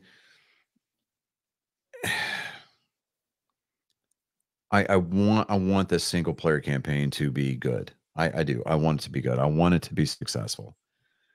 I want the writing to be there. I don't want it to be broken. I mean, it better not be, like 100+ gig game, and then they expect us to patch it with 100 gig patch on day one. Right. I mean, because really, this is going to be every time. It's actually, what is it? The first Call of Duty game that's been released since Microsoft bought Activision, right? Yeah, I think so. Not be a good look. Yeah, this wouldn't be a good look. I mean, they need to come out of the gates with a game that is finished, or at the very least finished and just needs a little polishing. And by a little polishing, I'm talking maybe like a 4 or 5 gig update at best. You know, I mean, they've obviously had the time to put together the presser, you know, to airbrush the cut scenes, things like that, to put out a really amazing trailer, to do the all the marketing campaign. pre-rendered bullshit and all that. Yeah. Yeah. But man, I just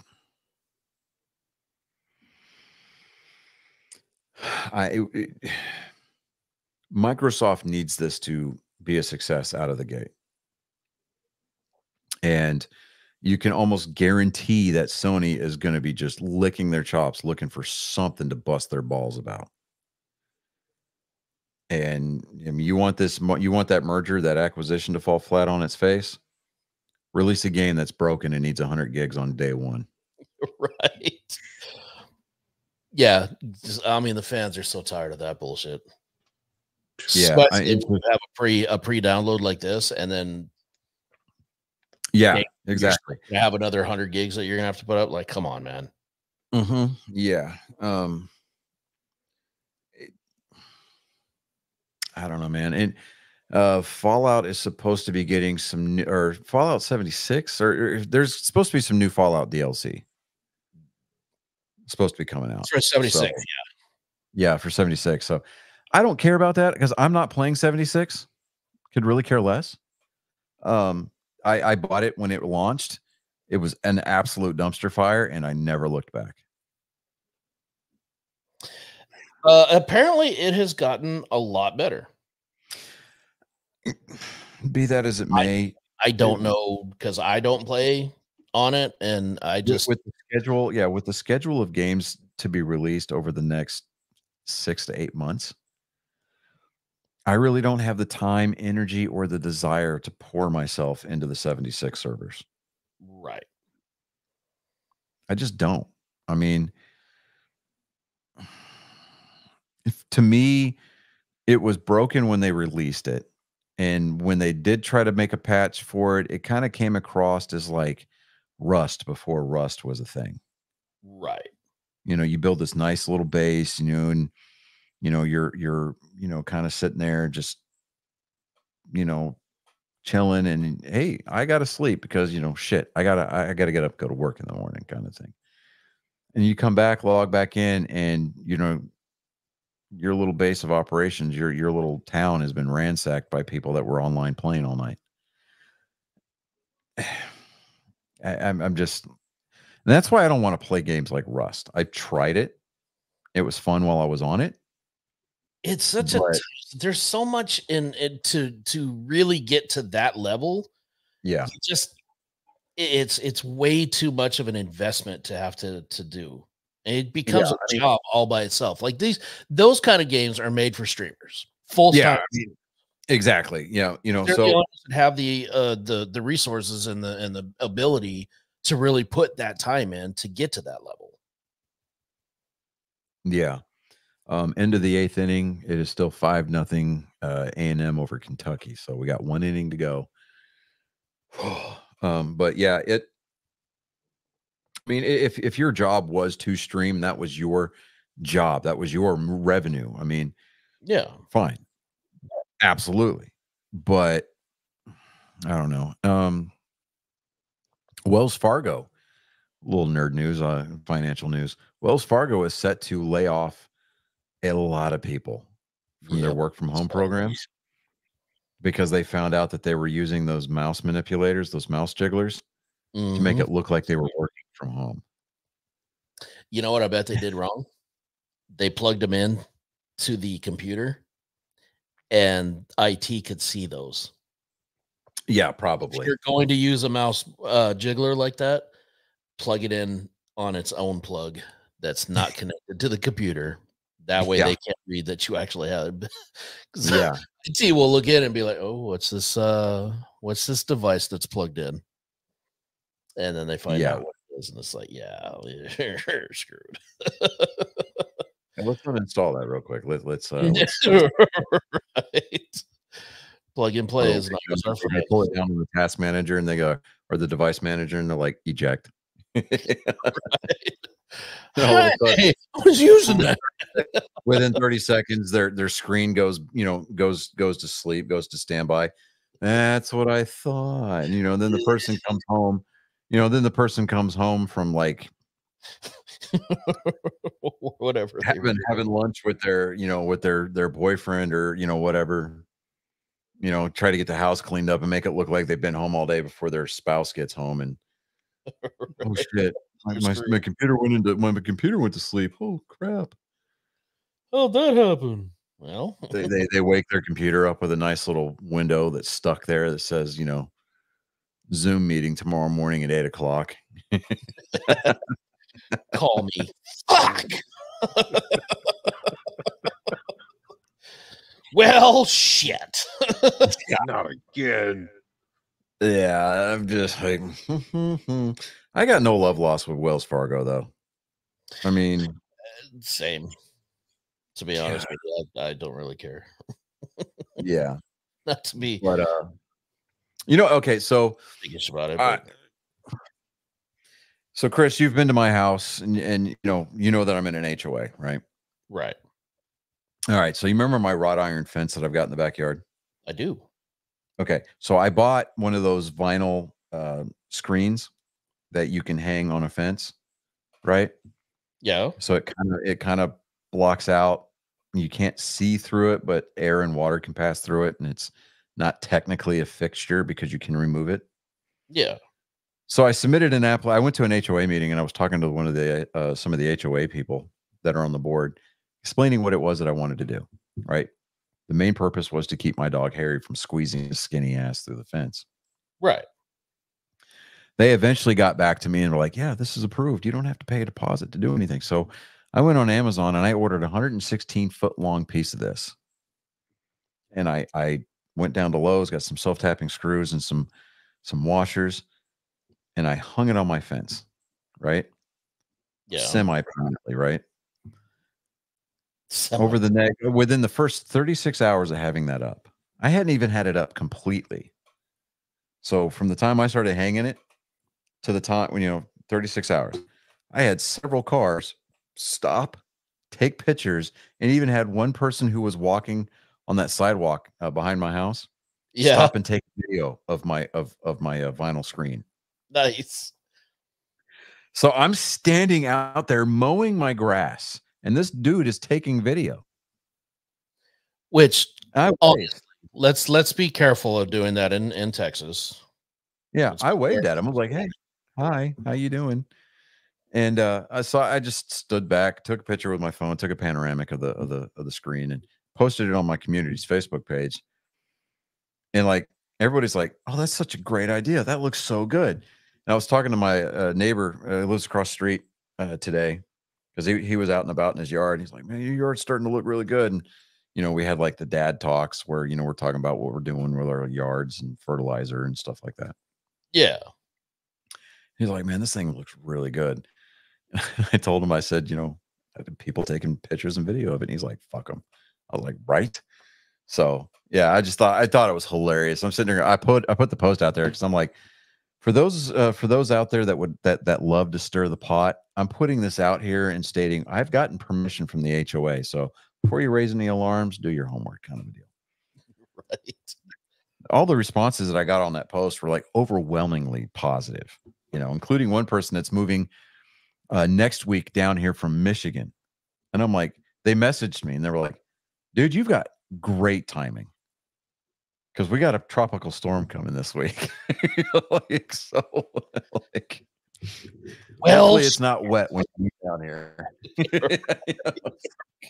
You're moving down here from Michigan? Okay. But you might want to hold off for a little while. The Aggies are now 3 outs away from putting Kentucky away. I think this far into the World Series, I think it's a single elimination now, if I'm not mistaken. I believe it is. Let's see if they've done what they're supposed to for the brackets here. Let me see here. Bracket 1, bracket 2. Well, Kentucky and A&M both have no losses, so Kentucky's about to pick up their loss, and it might be single elimination. No, it'll. I think it's going to be double elimination because I think there's going to be a losers bracket. I believe. So here's what, and this is going to be beautiful, right? So A&M wins tonight. The next game that they play to advance to the final is going to be against the Florida team that they've already beaten. Nice. So, yeah. Yeah, it's a single elimination at this point. I think the first round is going to be like, okay, you can still go. And yes, Bell, thank you for bringing that up. The Red Sox picked up the win tonight, 7-3. So, again, we're not saying one has to have anything to do with the other.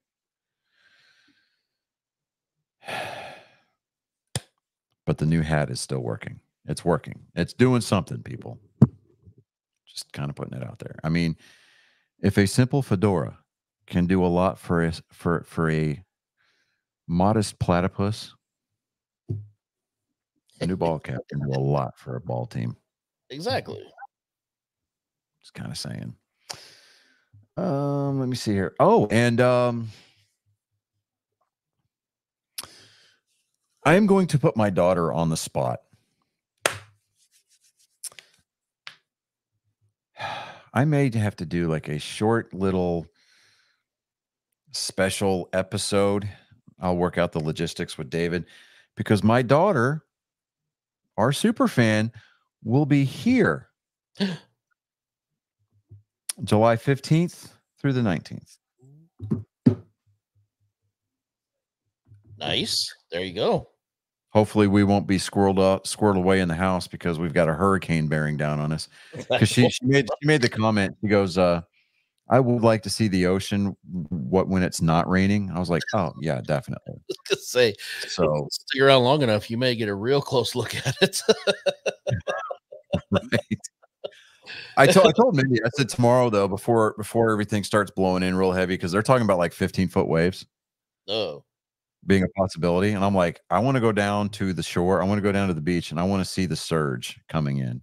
Right. You know, I mean, would I love to drive an hour out of my way to go to the seawall in Galveston and watch that crap crash in like I'm Jim Cantori from the Weather Channel? Oh, absolutely. You know, there's a certain appeal to it.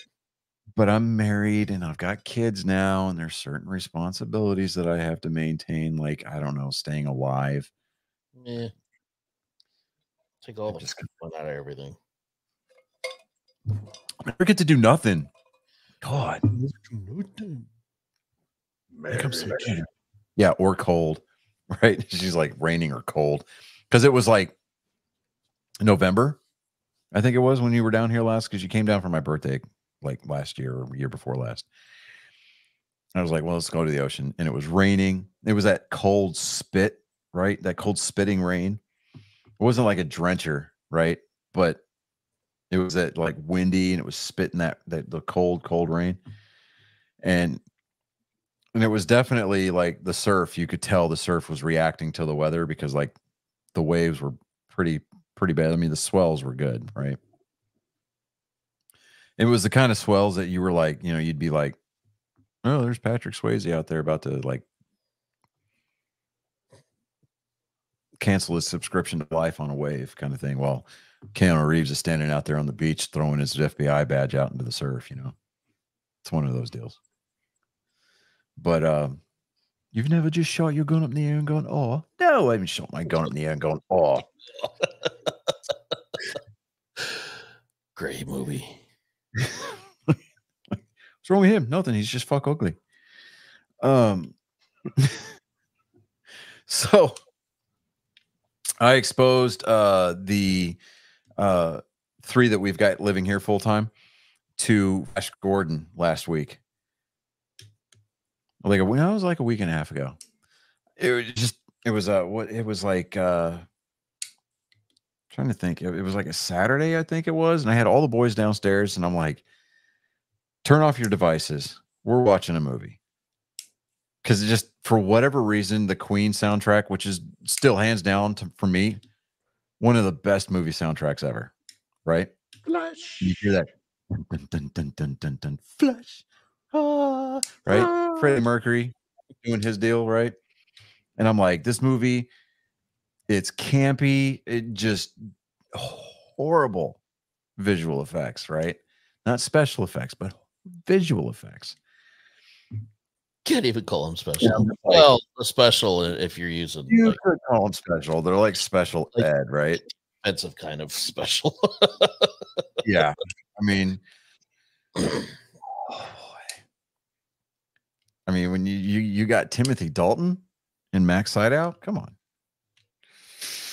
And those are your draws. Ooh, you know, I'm like, okay. But I'm like, all right, we're gonna watch this movie. And I forced the boys. I mean, Jake had already seen it, he'd seen it plenty of times. He knows who Sam Jones is. And I'm like, all right. In my head, I keep hearing Ted, but John, Sam fucking Jones is here. You got to get here. Holy shit. That's Ted, everybody. But yeah, anyways, I digress. But yeah, so I made the boys sit down and watch Flash Gordon a couple weeks ago, and yeah, the education of less than stellar movies from the 80s is going to continue to be the thing. Here's the thing I find with today's generation, and this is going to make me sound like all Clint Eastwood, Gran Torino, get off my lawn kind of thing. But with the attention span that kids have these days, it's like, listen here. I've got an app on my phone that will let me neuter the internet on all of your devices if I choose. You know, like we're gonna make men out of you, you know, kind of a deal. It's true. I mean, the movies these days are great. Fine. You got, you know, Django Unchained, you got Interstellar, Some of them. Inglourious Bastards, Saving Private Ryan. I mean, great movies. 1917, great movie, right? But it's the movies from the 80s, like The Last Starfighter, with that campy CGI, right? Early CGI. You know, or I mean, Starfighter. Dude, Classic. if I could find So a model, awful. if I could find a model kit of the Gunstar, I would buy it in a heartbeat. Absolutely. As it is right now, they're only available in STL files, and you can 3D print them. And I'm like, oh, dude, I don't. I want to invest in a 3D printer, but I want to get this enterprise build off the ground first. I could absolutely see you could rocket a 3D printer. 100%. Yeah, I mean, I would get into a lot of trouble with it though. You would. Like, oh, that part sucks. I'm going to redo this and I'm going to print it out and I'm going to make it look great. I mean, because if you go out there, those STL files, dude, a lot of times, I mean, you just pay like a meager fee to the guy that created the file just for his time and effort. I mean, he'll fucking send it to you. I'm like, all right, cool. What I want to do though is I want to go a color laser jet printer so I can start printing out my own decals, like, you know, for like Aztecing and stuff like that. Right. Now, as far as the Aztecing, there's two different camps that you're talking about. Now, Max, when we talk about Aztecing, we're talking about like with Star Destroyers, Imperial Star Destroyers, you get the little greebles that are all over the hull to kind of give it a sense of scale. Mm-hmm. With things like Federation starships from Star Trek, they've got, it looks like paneling, like the inconsistencies with metallurgy, right? Metal production. It kind of gives it a sense of scale. You've got a lot of people that are out there. Well, I say a lot. You got a very small minority of people that are out there that are like, well, Aztecing is just dumb because, you know, you shouldn't have to represent scale on something that's already to scale. It's like, how about you just shut up and just go away? But you're entitled to your opinion and it's wrong, but you're entitled to it. But there's two different ways to apply these Aztecing, details to a model. You got a lot of guys that just, they'll do decals, and there's nothing wrong with that. Just for me, I find that trying to Aztec something, you have to cover the entire model with decals before you put the registry markings on the hull, right? And it's a lot of painstaking work. And if you rip a decal, you're screwed, right? Then you get the guys that do the stencils, right? They get the Aztecing masks from a couple of different websites. There's guys that are out there that actually do their own stencils. I kind of want to do that. I bought some Tamiya masking sheets, right? Tamiya's that Japanese model company, right? They make some very low tack masking tapes for models. I've got a 3mm wide, a couple of 3mm wide rolls of masking tape from Tamiya. I bought some masking sheets from Tamiya that are about like that, almost 8x11. And my sister-in-law's got a Cricut that she doesn't use anymore. And I'm like, okay, I've got the sheets and I've got the apps for it. So, I mean, all I got to do is just kind of go in and play with scale and try to get the measurements correct and, you know, get everything to size. So I can start playing around with making my own masks. And at that point, just put them in the Cricut, it cuts it out. And then I just got to go in and weed them out and then apply them and put the paints. So, but with this 350 scale enterprise build that I've got on my to-do list here, the Aztecing alone, before I decal anything, is probably going to take about a month and a half by itself because I want to do it right. I've got a 350 scale Enterprise 01, Scott Bakula's Enterprise, that I'm going to tear down and rebuild. I'm going to strip all the paint off of it. I'm going to redo it. I'm going to light that one. I'm going to put Aztecing on the panels. You know, just kind of really do it the way that I wish I'd have known to do it back when I built the model originally back, I think it was like 2008, 2009. But yeah, so Polar Lights also, their company is also called Round 2. So at the WonderCon this year, which is like common convention for model builders, right? They announced that they're re-releasing a lot of kits. They're doing a 537 scale Reliant reissue. So we're talking like the Reliant's going to be about a foot and a half long, right? Once it's finished. They're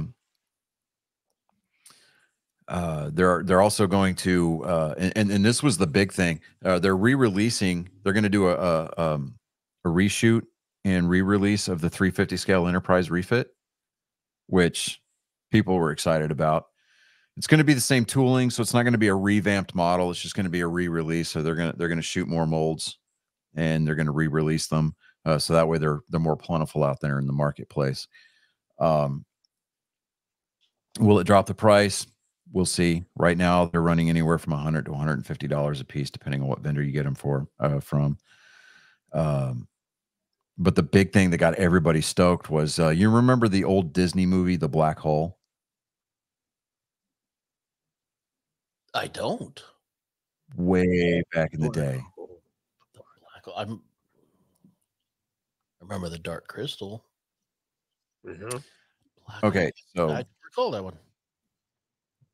There is the film came out in 1979. It's a Disney movie. It was directed by Gary Nelson, produced by Walt Disney Productions. It was really kind of a dark movie. I mean, there wasn't like the sets weren't really brilliantly lit.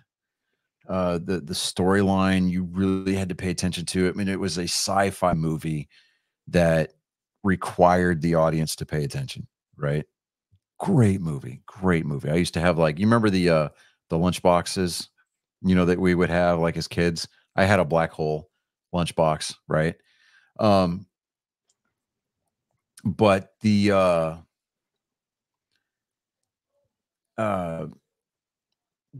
big ship, the centerpiece of the movie was this long ship that just looked like a bunch of scaffolding thrown together, right? But it was a beautiful ship, beautiful model. Back when back when they did models, right? Back before CGI kind of became a thing, called the Cygnus. They're AMT or ERTL or ETRL. They used to have a kit of the Cygnus that was out there, right? But it was an incomplete kit because of licensing and things like that. They weren't able to like make an accurate mold, right? So people would buy the kits and either build the kits as is, or later on when 3D printers or resin printers became a thing, they would scan in the missing part of the ship and sell that as an aftermarket piece, right? Round 2 Polar Lights announced at WonderCon that they're going to re-release the Cygnus model, but they're going to release the entire model. Like the missing part is going to be a part of this re-release kit. Interesting. And I want to build one so bad. And there's a guy, he's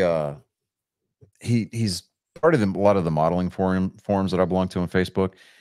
The mothership from Close Encounters of the Third Kind. He's got an STL file for it, including all the like little Easter egg greebles on there, like the mystery machine from Scooby-Doo, R2-D2. I mean, a lot of stuff. Like there were like little Easter egg jokes that people were throwing at Steven Spielberg back in the day. They're included on this STL file for the Close Encounters mothership, and I'm like, damn, I want that so bad. Like, right. But Bill Krause, his Twitter handle's at Admiral Buck. He builds all of his starships from scratch. I mean, he designs starships for use in the shows, right? Like he designed, if I'm not mistaken, he designed the Neo Constitution 2 or 3, the one that, you know, Titan A eventually became the Enterprise G. He designed that, right? He recently came out with one. It was I think it's called it was a Typhoon class starship. It was kind of like a special project for a fan or something like that. Dude, it is a work of art. He does the lighting himself. He does support structures on the inside of these models. They're beautiful. If you have a chance to check them out on Twitter or even on Facebook, dude, the guy is just to say that he is talented is putting it very mildly. I mean, it is actually a gross understatement, and it's just amazing. All right, so you remember the old Navy hats where it's like it's got the ship's silhouette on it and it's got the ship's name and their registry number? Yeah. Over the weekend, he I don't know where he got this hat, and I'm gonna have to find this hat because I need it in my life.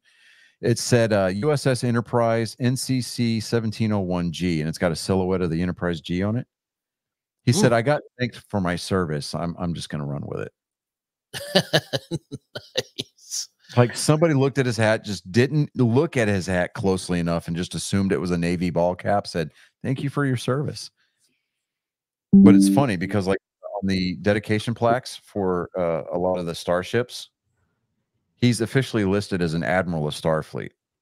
His name is on the dedication plaques. Awesome.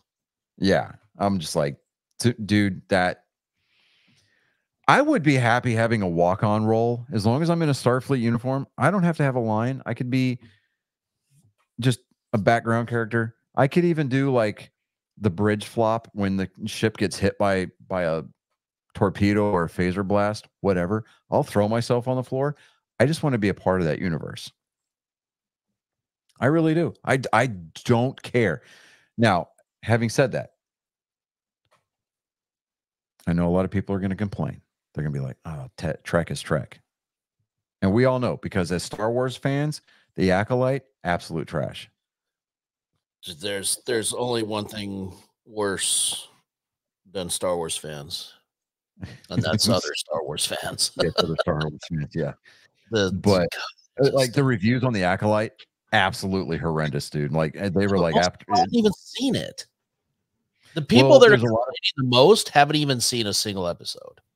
Well, I mean, the people that have, they're like, episode 3 is completely unwatchable. It wasn't that bad. I'm not saying it Well, was great, but it was all right. but getting back to my point, like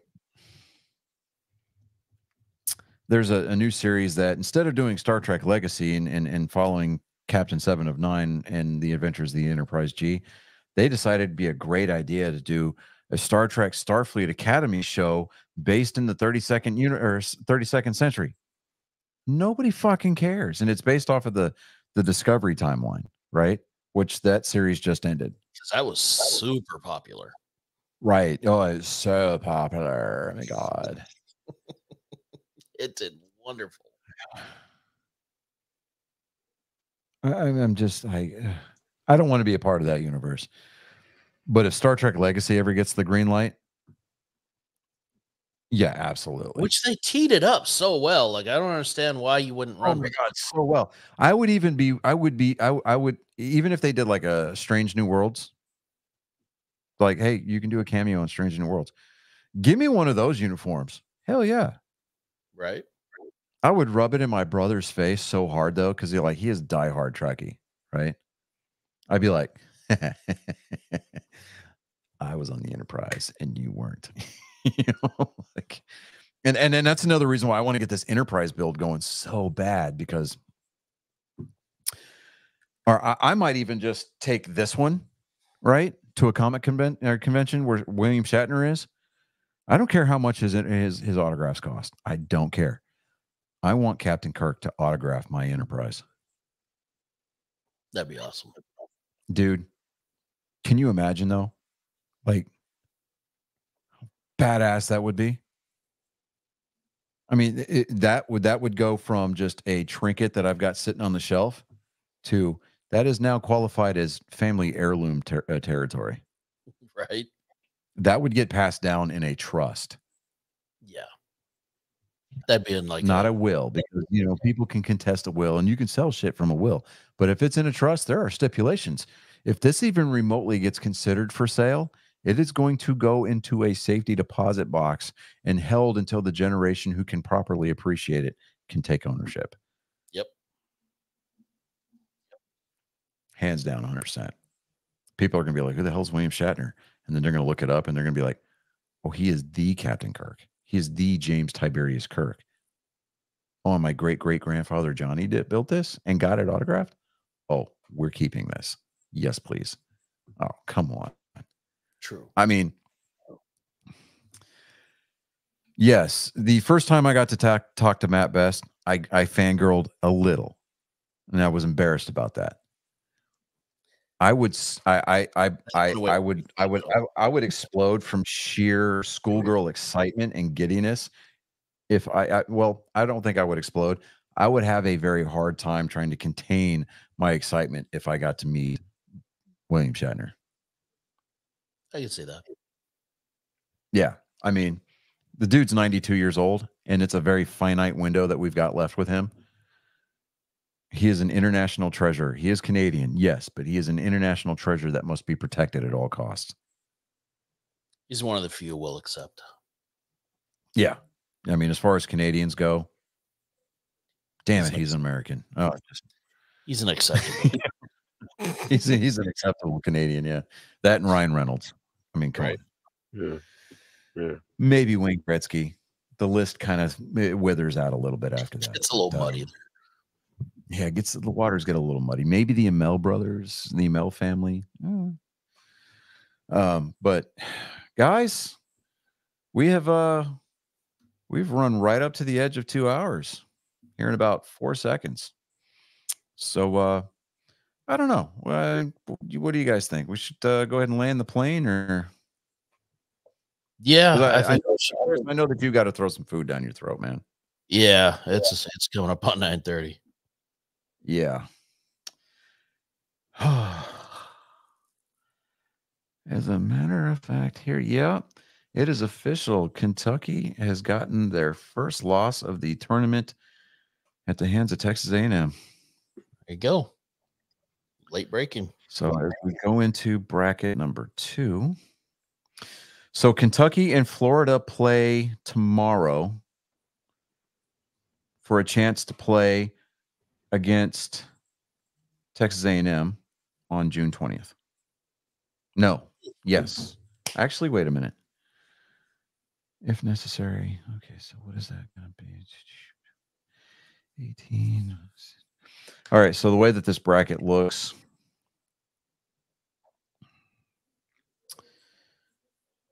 is that going to be... All right, so it's a double elimination. All right, so the final is a 3-game set. All right, so it's a best of 3. But Kentucky and Florida are going to play each other tomorrow at 6 o'clock Central, 7 Eastern time for a chance to go and play Texas A&M. And then the winner of that series is going to go on to play the winner of the first bracket. Tennessee advanced to the semis. They are waiting on North Carolina, who they beat yesterday. They're waiting on North Carolina and Florida State to play. Florida State was beaten by Tennessee. So, and that was a contested game. That was the final on that one back on the 14th was 11-12 Tennessee. So that was an offensive explosion right there. But I'm willing to bet, and I'm kind of leaning towards a Tennessee Texas A&M National Championship series starting on June 22nd. That'd be interesting. Yeah, I mean, because for most of the season, Texas A&M was unanimously ranked number 1 in the nation.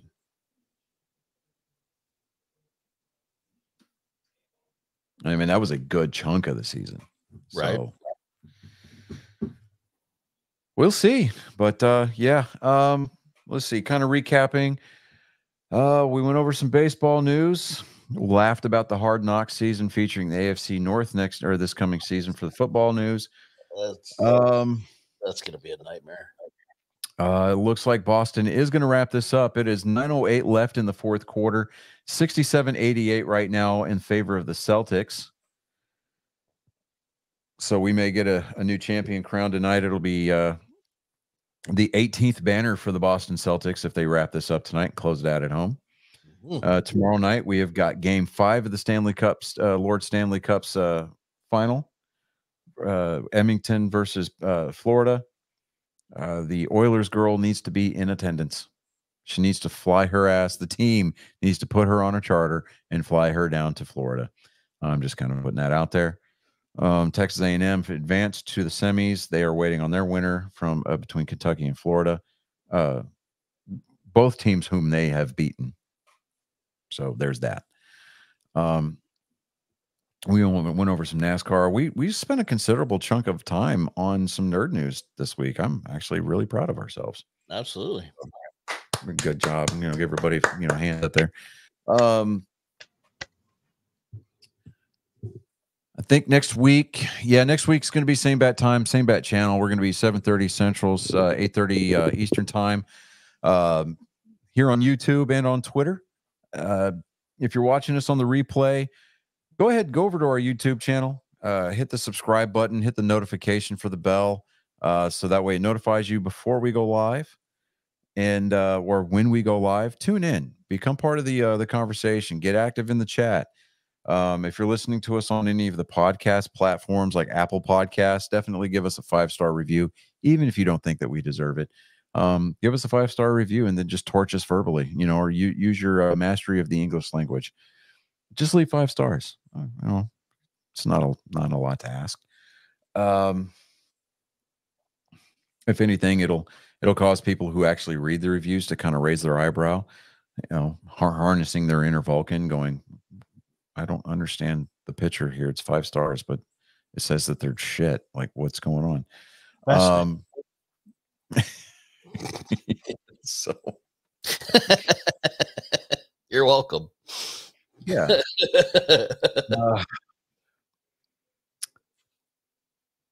we were treated to Colin being live in studio this week, so that's going to be a thing for the next couple of weeks. While I've got him here, I'm not going to apologize for being absent last week. Neither is Chris. Chris was due to health. He wasn't feeling good. He was sick. So, you know, hey, it's not like we make money at this, so it's not like he had to call out. I mean, you want to hold us to that standard, good luck. Start paying us, and then you can hold us to that standard. I needed to unplug. I needed to get away from the house. I needed to get away from the kids. I just needed some alone time with my wife. And 100%. You know, I could get all parting shot like Jerry Springer, but you know, there's a decided lack of like incestuous midgets in the audience. So I mean, we can't really go there. We could make that happen. Incestuous midgets, yeah. Yeah, we could make that happen. You should make that happen. We'll save that for sweet. Black gay midgets who are secret clan members and have been sleeping with their brother's mother, kind of a deal. That's the transvestite part. I mean, as long as we've got Steve, you know, pulling security for us, catching chairs, I'm good. I mean, let's do it. You know, we need to have we need to have the elderly Maury Povich come on here and just do a lie detector test. Right. You know, or maybe a DNA test. Like, you know, our DNA test shows that you are not the father. And then we need to have a distraught woman sitting there who has obviously been to Walmart way too many times late at night, you know, having to drive around in her like wash too many times, see through moo on the hover around scooter that's got half a charge on it. That's been on the show. It's been on the show 7 times trying to find the father, and is convinced every single time. Look at his nose. Look at his eyes. It's all big. We had sex, but I did not stick it in your hoo-ha. Yes, you did. No, girl, I left a pool in your belly button. It was a hot, sweaty afternoon. It smelled the same. I was drinking. Right? I left a racing jack at the garage, so I couldn't lift up that monstrous fupa. Oh man. Oh. I left the jack out in the truck. Wow. And Bell's talking about, yeah, Craigslist. Absolutely Craigslist. You know, what's left of Craigslist. There you go. You know, we could title one of the episodes like I impregnated my mother on Tinder. Yeah. Again. You know, yeah, again, right? You know, and they're like dad's hiding backstage, you know, and they don't know that he knows. Yeah. I accidentally like, I understand. I know that all of those shows were scripted, right? I mean, like but it's funny because like when I used to live in Tennessee, you know, shortly after I got out, I lived in Tennessee for a while. And my first wife and I actually knew a girl who was a part of a Jerry Springer panel. Nice. Straight as an arrow, but they offered her way too much money to act like the whitest trash on the planet. Yep. And like they made them sign a non-disclosure agreement. Like you couldn't talk about what you were on the show for until after it aired. Yeah. I was just like, what in the hell? Like, yeah, dude, okay. And you want to talk about some trash? Boy, like this girl, I think she was like, she shows up pregnant, or she's pretending to be like a month or 2 pregnant. And her boyfriend's on the show, and she admits that she cheated on her boyfriend with her uncle. And then the uncle comes out from backstage and starts whooping the boyfriend's ass. It's like they just met. Like, what? Like, oh my God. Dirty and then like fucker. you get paid extra if you flash, like if a piece of your clothing comes off and like you didn't get a boob pop out where they got to blur the screen, like you get paid like $50 extra, which back then $50 was $50, right? You know, so just boy, yeah. Good old Jerry Springer. Mayor of Cincinnati, dead, but mayor of Cincinnati. Yep. Yeah, she did take the job, Belle. She absolutely took the job. I don't know if your mom would remember it. You might have to ask her about it, but we did know we knew a girl who went on that show. I don't know. It's funny the things that we remember as adults, right? Like from way back. But we can't remember what we had for dinner last night. No, hell no.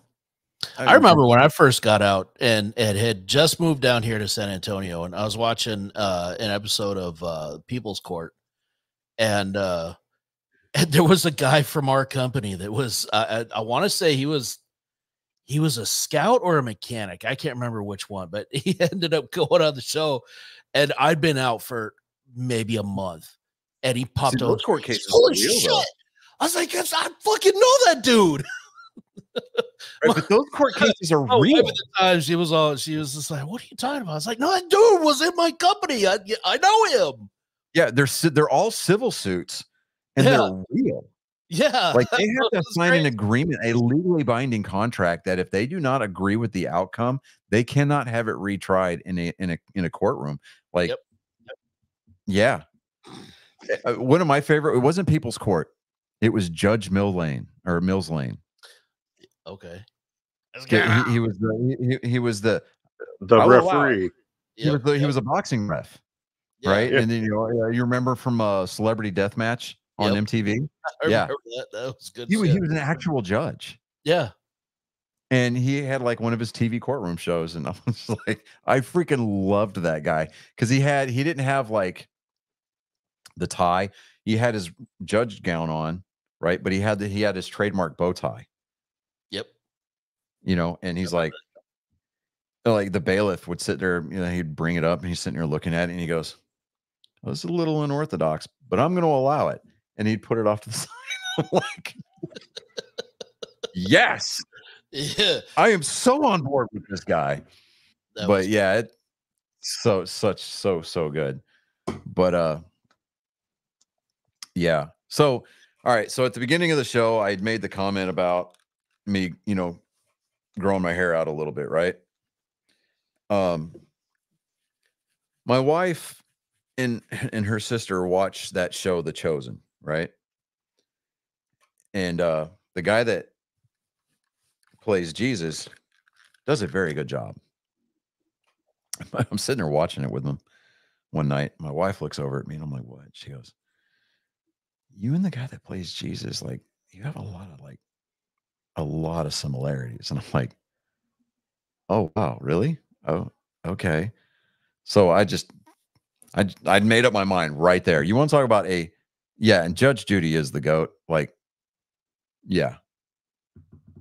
With her pink doily underneath her gown, like, yeah, Judge Judy's it. Anyway, so I'm sitting there watching it with her, and my wife, she's like, "Yeah, you guys have a lot of similarities." And I'm like, "Really? Okay." So I made my mind up right there. No forethought. There was no discussion to be had. I was like, I'm not going to cut my hair. I'm going to grow it out as long as I can get it, and I'm going to go through a Jesus phase. It's going to be friggin' awesome. Right? She's like, she goes, "I don't know if I could go to, like, I don't know if we could do the thing like that." And I'm like, "What?" She goes, "I'd just be looking up and see Jesus." And I'm like, "Yeah." Point. I told her, I said, "I would look at you and be like, 'Truly I say to you.'" And she goes, no, you better not." She goes, "I will get up and walk out." And I'm like, "Oh, okay." Oh, So, you know, I mean, I know it's borderline blasphemy, but you know, I'm sitting there going, I'm like, you know, I think I could actually, I could pull this off, right? Because if I can get my hair, like if I can get it long enough by Christmas time, dude, yeah, See that? come on. I mean, it stays sunny down here almost all the time anyway, right? So, I mean, I can just go work out in my yard and just tan and get real dark all year round. True. That way, you wouldn't hear the Jesus wasn't white. Well, I know. I'm dark like a Middle Eastern person, though. Right? I mean, because I've got that like, olive complexion anyway. So You're like halfway there. yeah, I'm already halfway there. Now, my daughter, on the other hand, she's just fucked because she inherited like the pasty white complexion from her mom. Oh, I pray for her every day. Yeah, I mean, my daughter is white to the point where she personifies the term Caucasian. From the mountains of Caucasus. Yes. She's from the Slavic region of Caucasus. That is a white child. That baby right there's got a 720 credit score right now. Oh. Out the box, boom, Dude. That bit right there. He that might bit, just because he named him Darren don't mean he belonged to Darren. That is a Right. white child. That is a white child. That motherfucker got a credit score at 720 right now. Right there, right now. Yeah. So my daughter said, like, she goes, like I said, as long as you are the dude for Halloween. So yeah. The goal is to have my hair long enough and grow my beard out enough for Halloween. She's gonna find an alpaca sweater for me.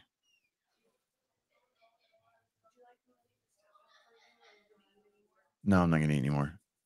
This is an excuse to day drink. day drink. Beverage here, man.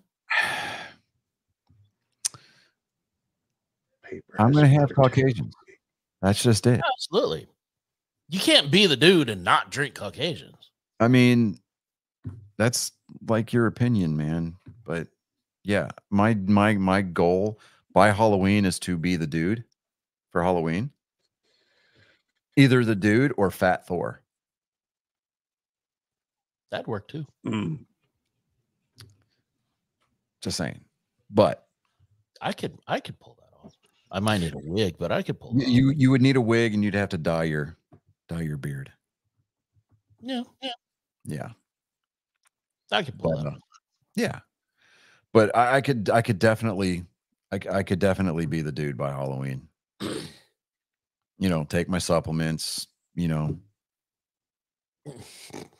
all the proper hair care regimen stuff. Yeah. I would have to get like a really stained up V-neck t-shirt though. You just wear the same shirt to go out and cut the grass every time.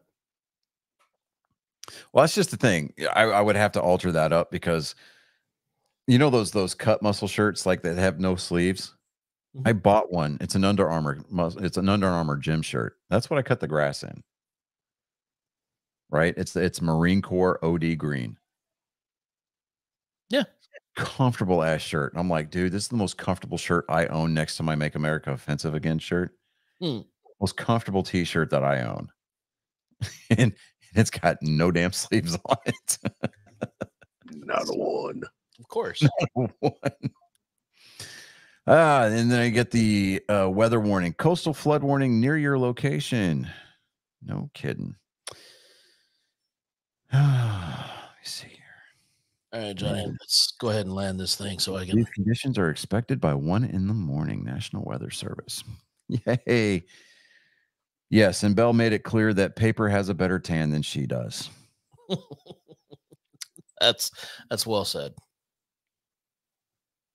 I mean, you can make your own emo jokes, plug them in here, Paper, cuts, just kind of saying, ooh, I love you, Belle. I really do. I do. I love you. I could see the look that she's going to have on her face as soon as the delay catches up. She's going to look at the screen or, she's going to be sitting there and be like, the fuck? Oh, hell no. All right. So, but yeah, we've been trying to land the plane for the last 20 minutes. So let's go ahead and get the gear down. We are throttling down. Flaps are in the air brake position. Your seats need to be in the upright position and your tray tables need to be stowed. Ladies and gentlemen, thank you for flying on Nerd Sports flight number 165. We hope that your journey hasn't been too traumatic. And if it has, well, it's just par for the course. Suck it up, Buttercup. These are the rules. Everybody knows it's one bite. Come on. Yep. from the bottom of my heart, thank you. You've been indentured. You have been held against your will. Your soul's been assaulted without consent this week. Again, you are welcome. But for Angry Me Production, I'm Johnny Skelton. I am Chris Jacka. And I'm Mad Max. Again, you've been privy. Check out our website, angrymeproduction.com. And as the lesbian pirates say to each other on a very smooth sailing evening, scissor me timbers. Arr. Arr. Arr. It's the sea for me. Come on. Click end.